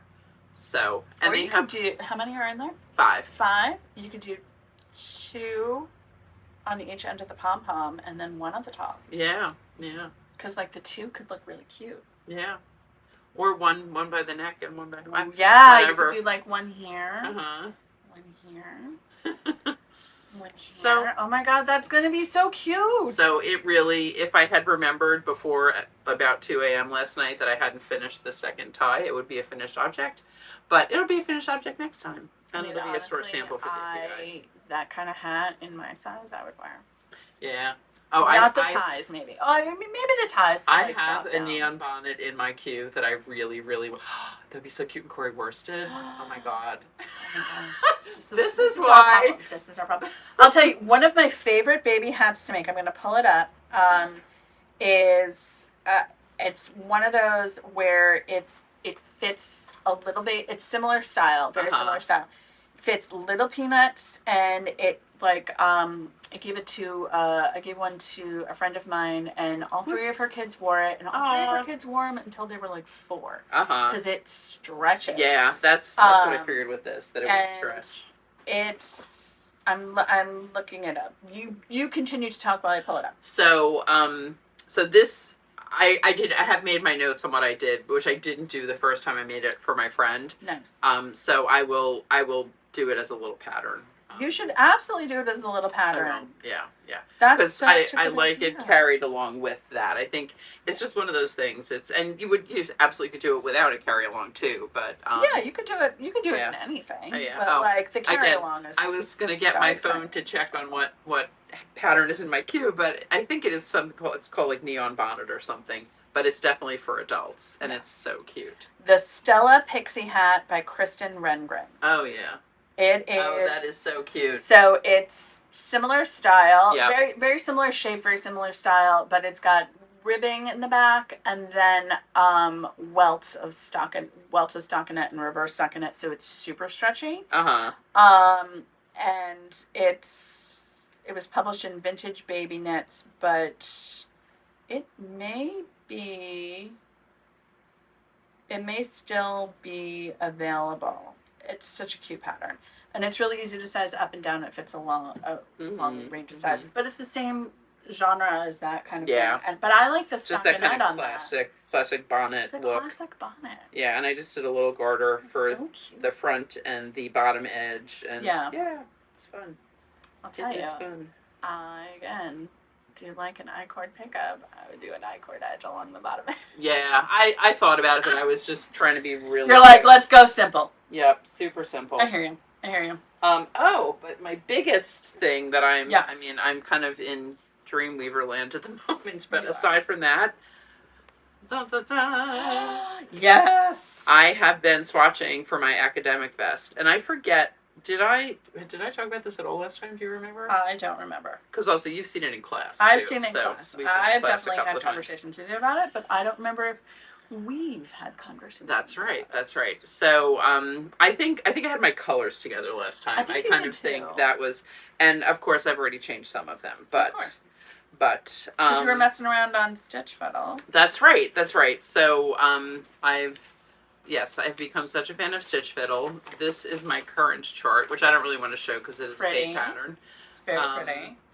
But, I was working on this while watching the Olympics, and I got to the point where I was happy enough with some of my colors, and I knew what my gauge was and which needles I was going to use, that I did begin the vest. Yay! And hopefully I'm not pulling it off the needles as I pull it out of here. Yeah, Very- you don't need to finish the very close. entire chart colorway, so long Very as you have close. the bottom part done. Exactly. And I do. Well, the thing you have to worry about with that, though, is that what if that very first color is one of the ones you decide no longer fits? Right. What if But you change it? I really do like, it's this kind of leafy green. That's my bottom color. It looks really pretty. It's the I first love one. That stripe and that stripe. The So do gamey. I. I love the ginghamy. That's like one of my favorites. And I love the forest green against the rust. Yeah. It's Hold super up. low contrast. Yeah, I should bring it up. Or, I'll put a picture in. We'll put a Put a picture. picture in. It'll Put a be much picture. easier to see it with a picture. Yeah. But the thing I wasn't loving is I had a very light green that I felt like was too light. It popped out too much. And I like the color on its own, but I don't feel like it looks at all the same when it's in the context of the other colors. It was too bright. It's too bright, and it just kind of looks out of place. And even this orange was getting too... It just didn't have the feel I wanted. You know what I Yeah. mean? It's not like there's anything wrong with the color. It just was not what I was going for. Yeah. It could have been good for somebody else, but it wasn't what you were looking for. Right. So, one big thing I did decide with my swatch was that I did want to do contrast ribbing. Yes. Because as I was looking at different versions of the academic vest, I mean, the way it's written, you use the same color for the entire background, but some of the ones that I liked the best had contrast ribbing. And I feel like that's a way to really feature colors without having to use tons of them in the color work itself. It feels more multicolored, even if it's not actually more multicolored. Exactly. So, so I got my ribbing done, and it says to work for 4 inches. I worked for like 2 1/4 inches. I didn't want super deep ribbing. I also don't want the ribbing. One of my other ones, that's one of my favorites. It hangs straight. Yeah. I don't. I feel like it's a little easier to wear something that hangs straight. Yeah, than it sucks in. exactly. It's a different look, different silhouette. So my main color is Phenol Garn 425, which is like a Pretty rust. rusty. Yep. My darkest color, which I'm also keeping, is 422, dark Nice. brown. My leafy green is 498. Love that. That's a really pretty color. It's such a fun color. And that's a good pop. Yeah, that's a good pop. That's your ribbon color? This is my ribbon color, which I have another one of these, so I know Is what it number dark it green? is from that. It's a very dark green, and this dark green is very dark and it's very low contrasting. In this, it doesn't bother me. It's like I think it looks nice. I think you can kind of see a little bit here. Mm-hmm. Like I think it goes. The thing too is the fact that the ribbing is this color is going to pull that color out more than it agreed. would if gonna if feel the more only greeny. place you saw it was in the color work. Yeah. Oh my agreed. god, this is still attached to the swatch. That's fine. Such a mess.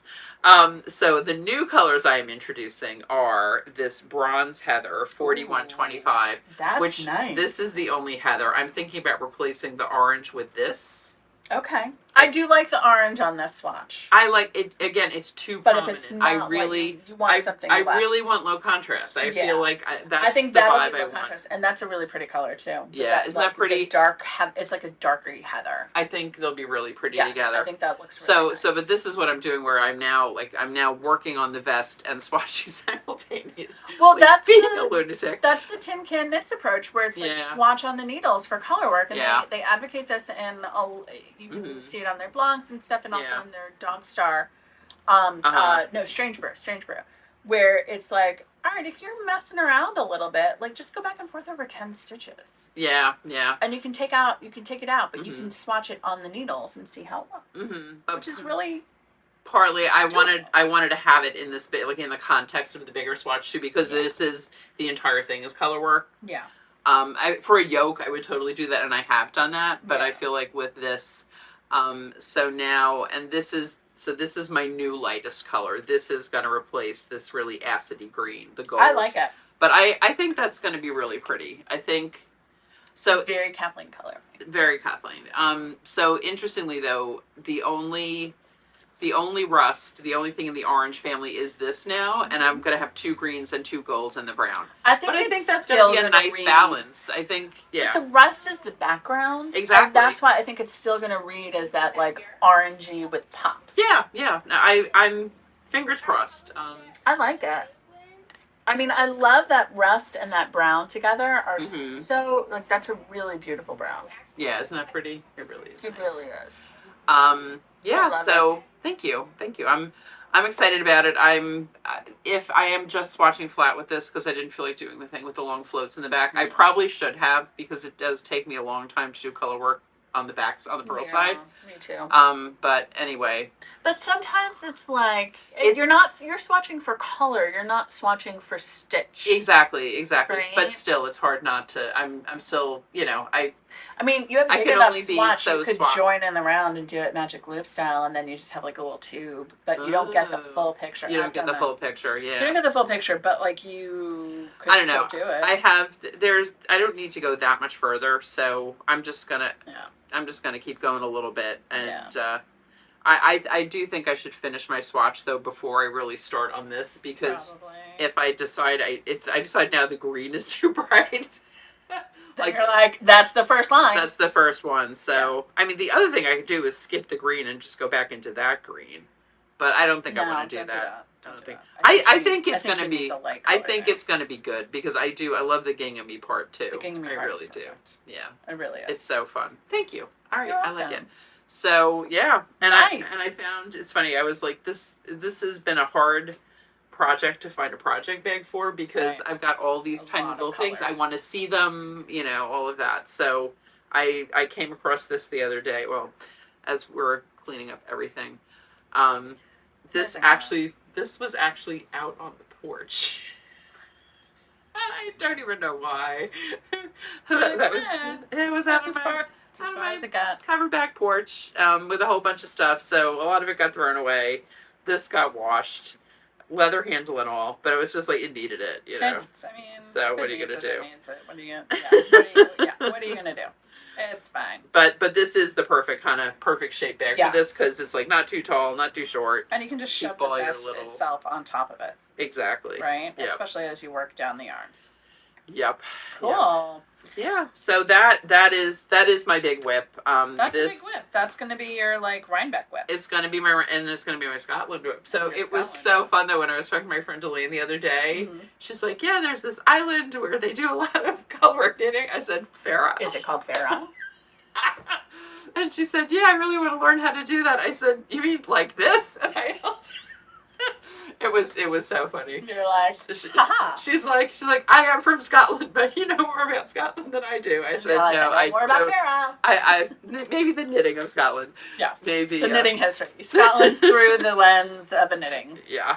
And cannot wait to explore it in person. That's gonna be so cool. Much more fun than just knowing about it from television and videos. Have you watched the speaking of British murder mysteries or UK murder mysteries? Shetland. Have you watched Shetland? Yes. Okay. And partly Jean wanted to go to Shetland on this trip, and I'm like, you're like, maybe after watching that, maybe not. No, it's a little dark. We do really.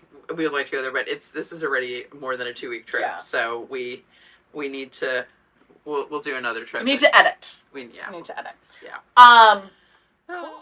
Let me tell you about the 3 sweaters I have for works in progress. I think I showed all these on the last episode. So the first work in progress I have is this little sweater for Evie. Yay! So this is where it is right now. Yay. You can see I've done a lot of work on this. I've actually finished the whole body. I bound off at the bottom, and then I added both button bands. So this guy has button bands ready for buttons. Yeah, and the button bands are done on both sides. So this is Charlie's Day Set. That's the name of the pattern. It's Charlie's Day Set by Alongavec Anna. And it is a sport weight pattern for kids all the way from newborn, I think, up to 18 months-ish. Maybe 24, but I think 18 months. Sport weight, but it's knit on a 6. So that's a pretty big gauge for a sport weight. So I mean, I've knit it before in one of the yarns I've done this in. So I used the Cash Merino Sport by Ella Ray, and it knits up so nicely in this pattern. The original pattern has one color up to like the sleeve divide, and then it has some wide stripes here on the bottom of the body. It looks so cute. And last time I knit this for Teddy, I actually used like a variegated yarn on the top and then did contrast stripes and contrast ribbing in a solid color. It looks so cute. But at the end of the day, this is a basic raglan sweater, right? Which means you can use it as like a palette to do anything you want. And we got this new Tama yarn, which is a carry-along yarn. We talked a lot about those last time, but this carry-along yarn puts little pom-poms on whatever you make it on, so you can see, right? Like, it's just covered in pom-poms. So I didn't bother doing stripes. I thought about it, but I didn't bother doing stripes. I just let it be pommy. And then all the edging, all the ribbing is done without the pom-pom fiber. So just the body of the sweater has pom-pom fiber. I have gotten a little bit to a stopping point. I brought this with me. I finished the body and the button bands, and then the needles that I brought, because I brought some old double points that I don't really like. They're from a big box craft store that I got before we opened Yarnia. I got like a set of several of them, and they're just heavy. They're metal and they're heavy, and I don't want to, I'm afraid that it's going to change the gauge of my knitting to use those heavy needles.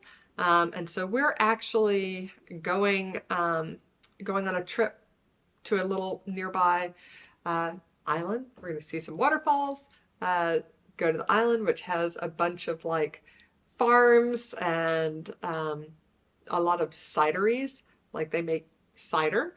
And fruits, apparently the raspberries and the blackberries and the blueberries are like, and strawberries are like, it's their season. So I'm super excited for that trip. I'll put footage of that at the end too.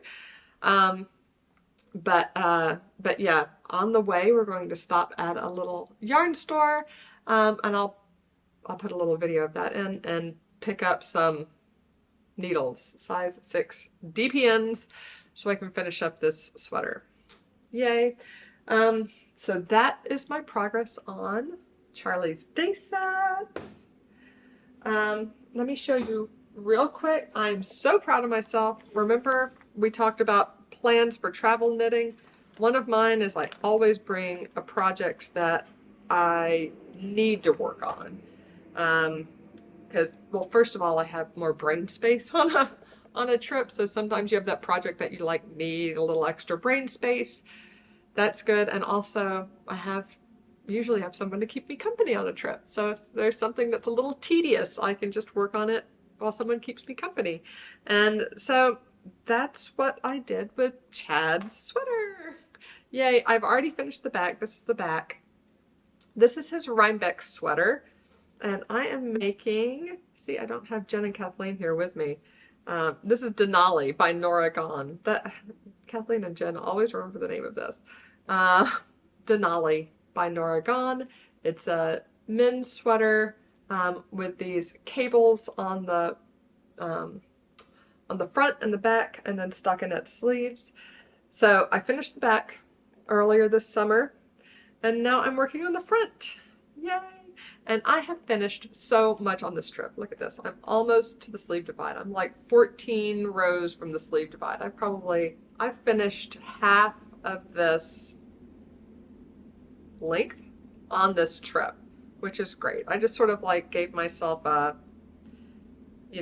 I should finish one repeat a day, one pattern repeat a day, and then I would be done up to the sleeve divide. But we chilled in our room and watched Only Murders in the Building season 3, probably half of that season yesterday, and so I just kept going and going and going and made so much progress.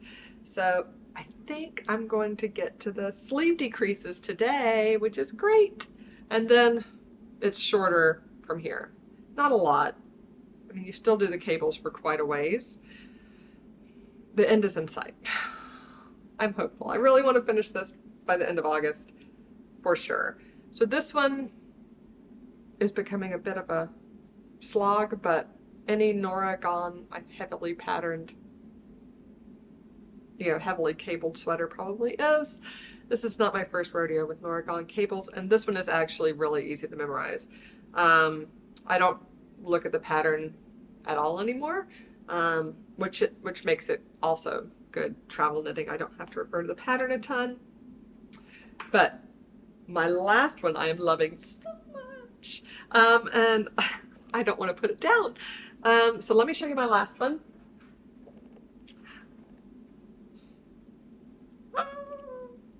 Look at that. Yay! I love this color so much. This is, oh, I forgot to say the orange. This orange is Madeline Tosh Vintage. That's the name of the yarn. And the color is, I forget. Kathleen probably knows. But anyway, this is Madeline Tosh Vintage, which is a superwash worsted weight. We've gotten a few superwash worsted weights in. This is the other one we brought into the store this season. This is Malabrigo Rios. And this color is called Leo, which I think is very appropriate to knit in the month of August. Hello, fellow Leos.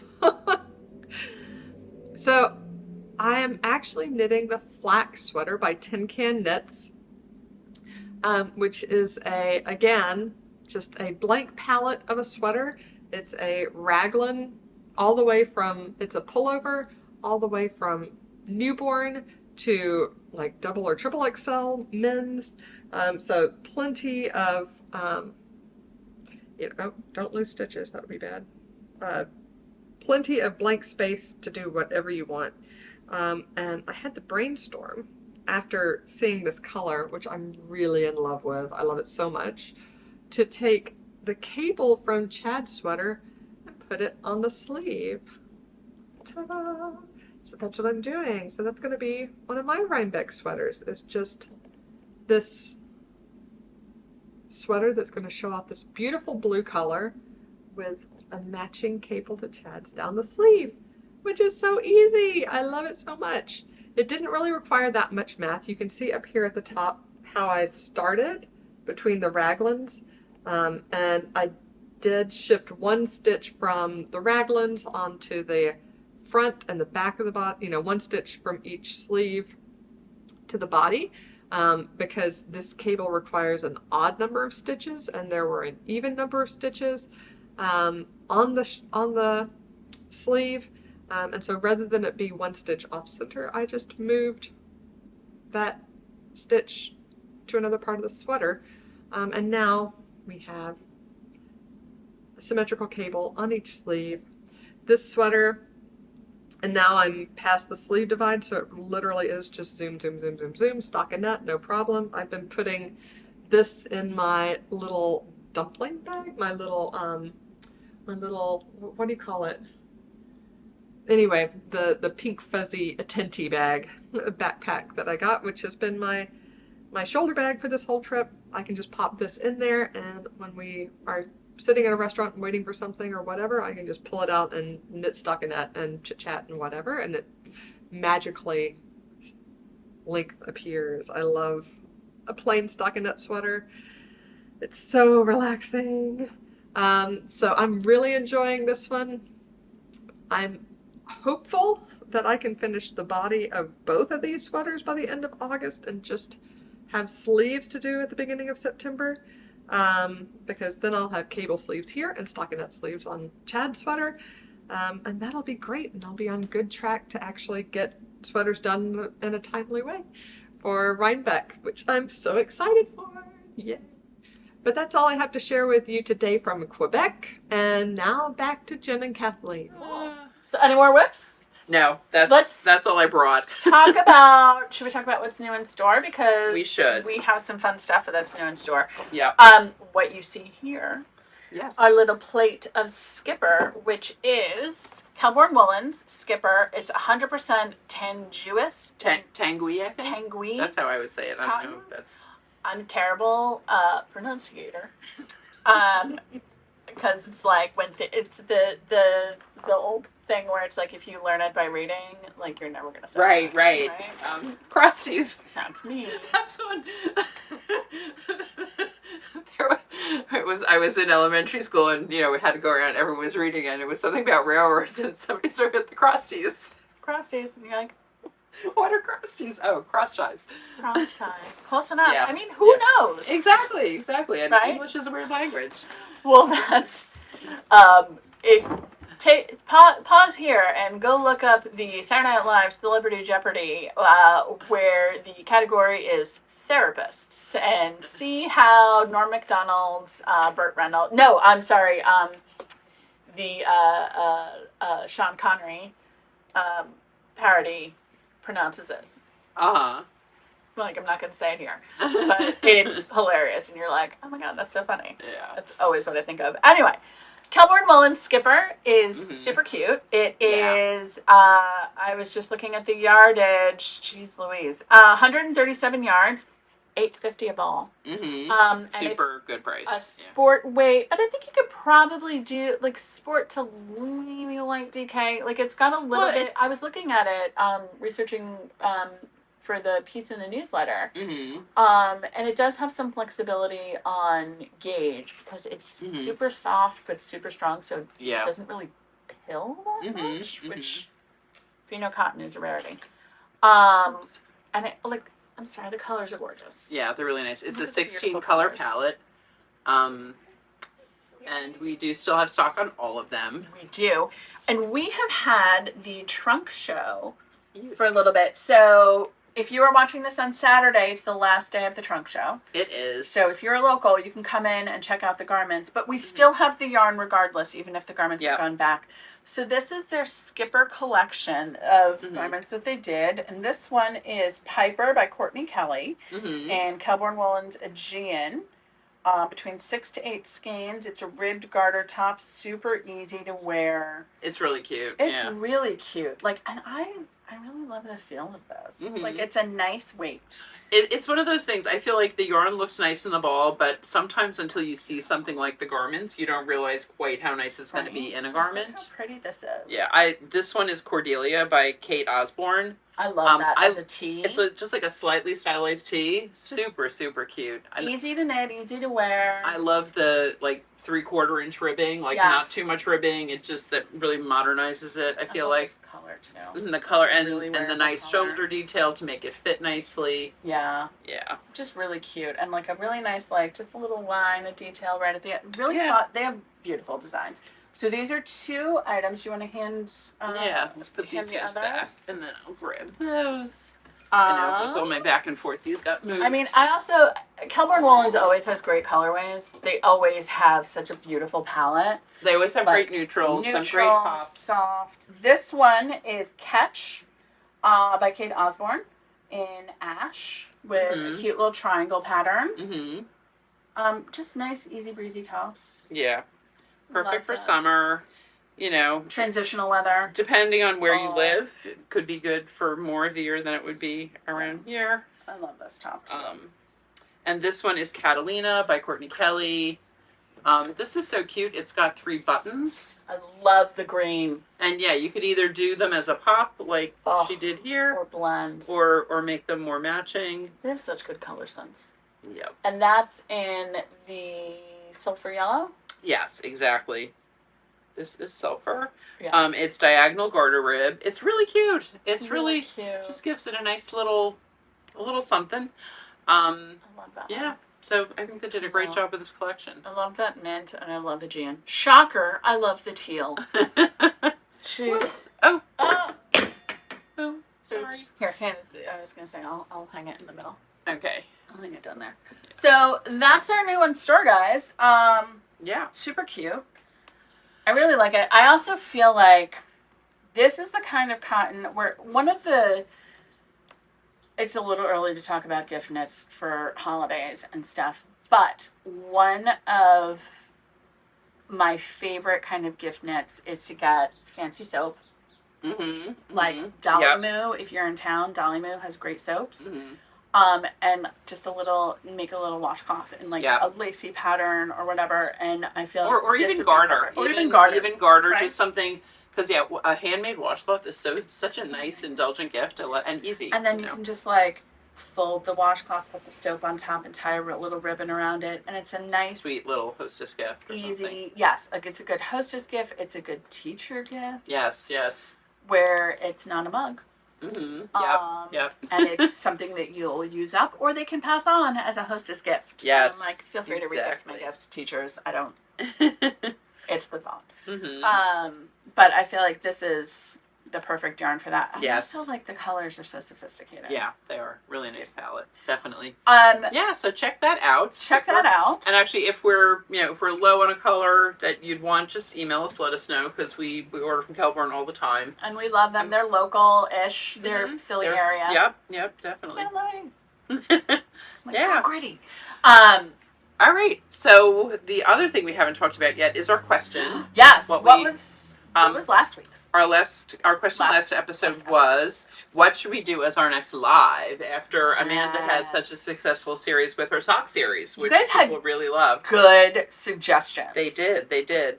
A lot of people. And actually, so let's say who our winner was and what they suggested, and then we can talk more about what other people suggested too. So our winner is Beth Fuqua 7777, who is local to us and is in the store fairly often and always watches and comments. Yay, so Beth. congrats! You were comment number 4, and the random number generator pulled up 4, so it was your turn. And Beth said she'd like a beginning colorwork hat knit along. That's a good idea. I think it's a great idea. And that actually, is a really good idea. I would say that was one of the top 3 most suggested knit alongs. Another common one was the store tour, which I think is also it's a fun idea to do that as a live. That is a fun idea because then you can have like comments and questions, and if we go too fast on something. Hey, go back to that shelf. I want to see that third one down, that blue. Yeah. Tell me what that blue is. Yep. And then a few people said Tunisian crochet. I remember that one coming up. That's a good idea. Which is so interesting though, because we have tried to offer Tunisian crochet classes many times. They haven't filled, but maybe there's just more interest now. I was like, maybe there's more interest now, but maybe it's also not necessarily like a local thing. Maybe there's not enough folks to fill the local. Mm-hmm. True. Yeah. And maybe it's like a live would be better. Yep. And there were a few others, but a Q&A was another one, which I thought would be that's a fun idea too. I like a Q&A. So, I always love a Q&A. Yeah, exactly. So you know what? I think with some of those really good ideas, who says we have to do one? We can over time. We can do like a whole like fall series of lives. Yeah, maybe like, pick a day. Yeah, exactly. An evening. And so this isn't the prize question for this episode, but if there is a time, and I know one of our watchers from South Africa commented and said, would love if you do a live, but I will have to watch it later, which we totally get. We know not everyone can be there during the live, but for those of you that potentially could join live, what's a good time? Like, is Sunday afternoon good? Is Thursday night good? I mean, Amanda did her sock series on Thursday nights and had really good attendance. And I feel like for me, that's a good night. I could definitely do Thursday nights. So, and evenings are usually pretty good for me, especially if it's like. Yeah, knowing we're on the east coast of the U.S., so 7 our time is 4 California time. It's a little late if you're in Europe. It's midnight or you later. Might be a little sleepy. Yeah. So anyway, just if there's a time that would work for live, just if people comment, maybe we'll kind of get a feel for when it would be good to do that. And maybe we can do just like a series of like maybe we have like a once a month live. Yeah. Like and we just get into I feel like it's one of those like habit things, right? We get into the habit of doing it. Yeah. It's easier to do. Absolutely. Yeah. So Beth, what Beth won was her choice of Montclair Made bags. We just restocked Montclair Made, and they're right here. I know, and Beth is currently going through some sock knitting, so I'm wondering, she is. Is she going to be Team Magic Loop, Team DPN? I know you've Yarn done both. Snob. Or Yarn Snob. She's not crochet all day. We know that. I don't think. I was going to say not Team Shorties. Yet. Has she tried the shorties? I don't think so. I don't think so. I think she's Team DPN. I think I don't know. Like, but we even have glasses. I feel like I've seen glasses both. And sunnies. Well, I think she's trying to fill out her sock bingo board. That's true. I think that's part of it. All right, so anyway, when we see you on Thursday for class, Beth, you're gonna have to like pick, and then we'll comment below, or you'll comment below which one you actually are. That's right. Right? Because I'm like, I know you've done both, but I don't know which one you strongly prefer, or if you have a strong preference at all. That's right. Because maybe you don't. We have, so one of the things that we are working on that's not yet new in store, but will be new in store, is we are working on placing our order with La Bien-Aimée. That's right. Fall. Yep.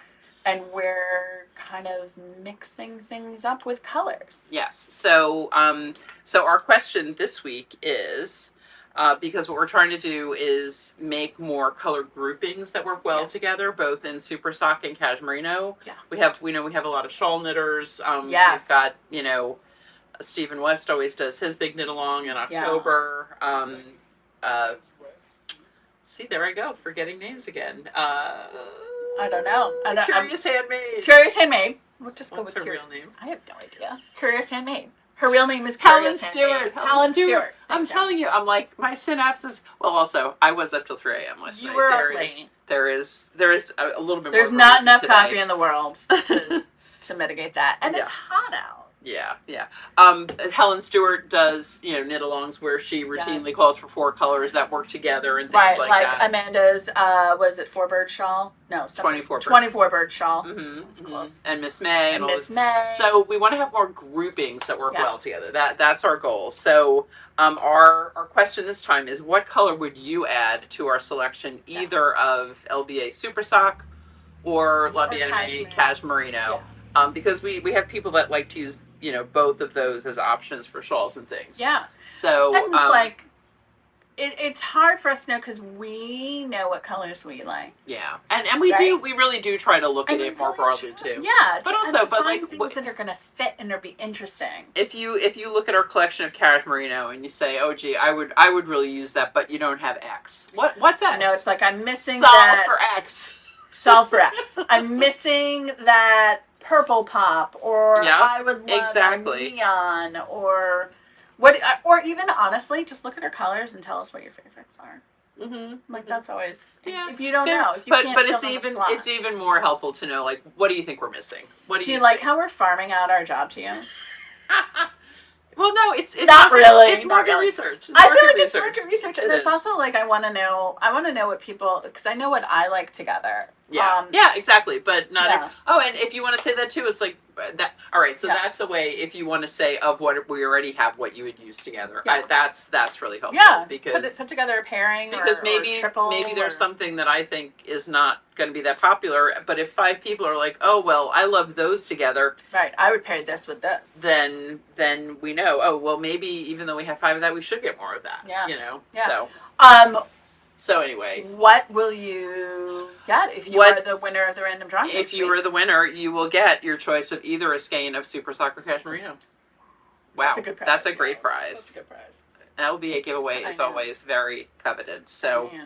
so Plus, I think go ahead and picking comment. colors is fun. It's fun, exactly, So exactly. Yeah, yeah. That's one of the best parts of. Mm-hmm. I feel like Definitely. Oh, one of the things I loved the most, yeah.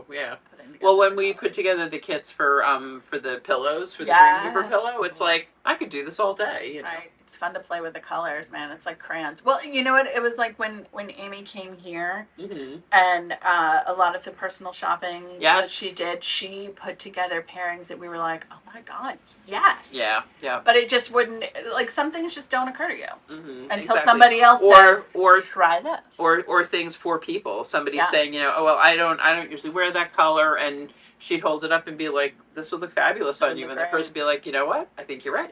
You are right. I'm gonna do this. So, yeah. yeah. So take a look and see. And Yeah. You could win a scheme. Yeah. So I think that's everything.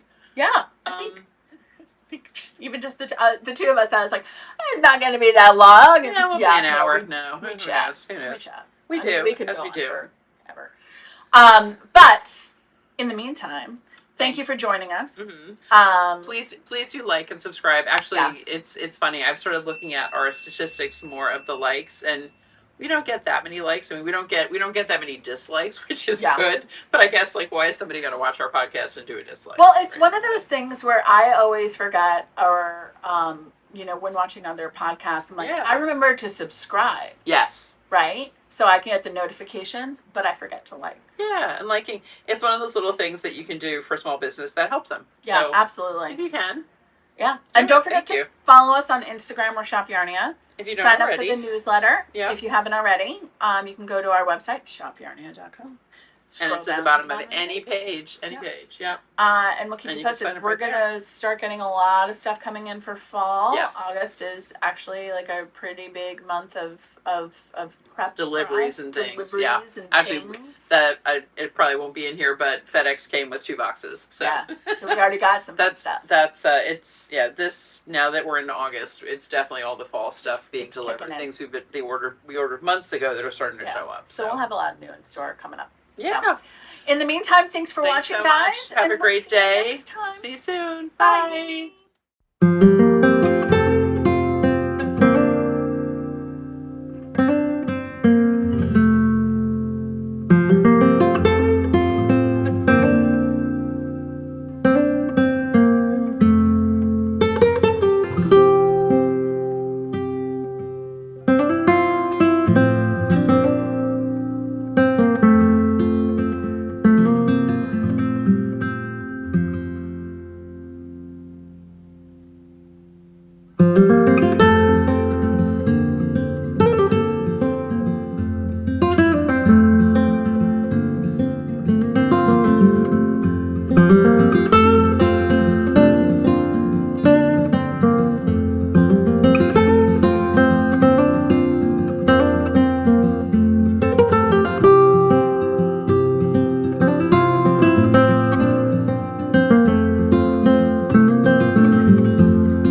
ನಿಂತ್ಕೊಂಡು ನೋಡ್ಬೋದು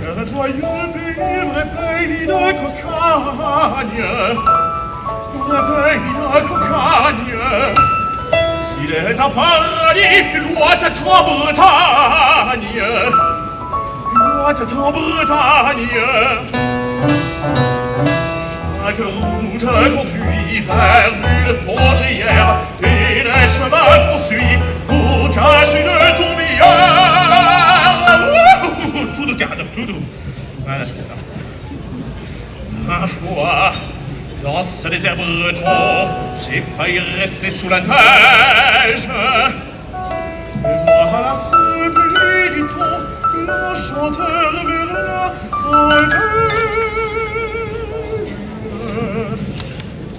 au diable, les merlins et les chevals sèches-mains. Au diable, la Bretagne. C'est lui qui s'est mis en voyage. Et la Bretagne, quel voyage! Quand le givre sursit les airs, la nuit, il faut un vrai courage. Pénétrer dans nos déserts. La nuit, il faut un vrai courage. La nuit, il Quelle faut un Bretagne, vrai quel voyage! Quand le givre obscurcit les airs, la nuit, il faut Quelle un vrai joie courage. bénie!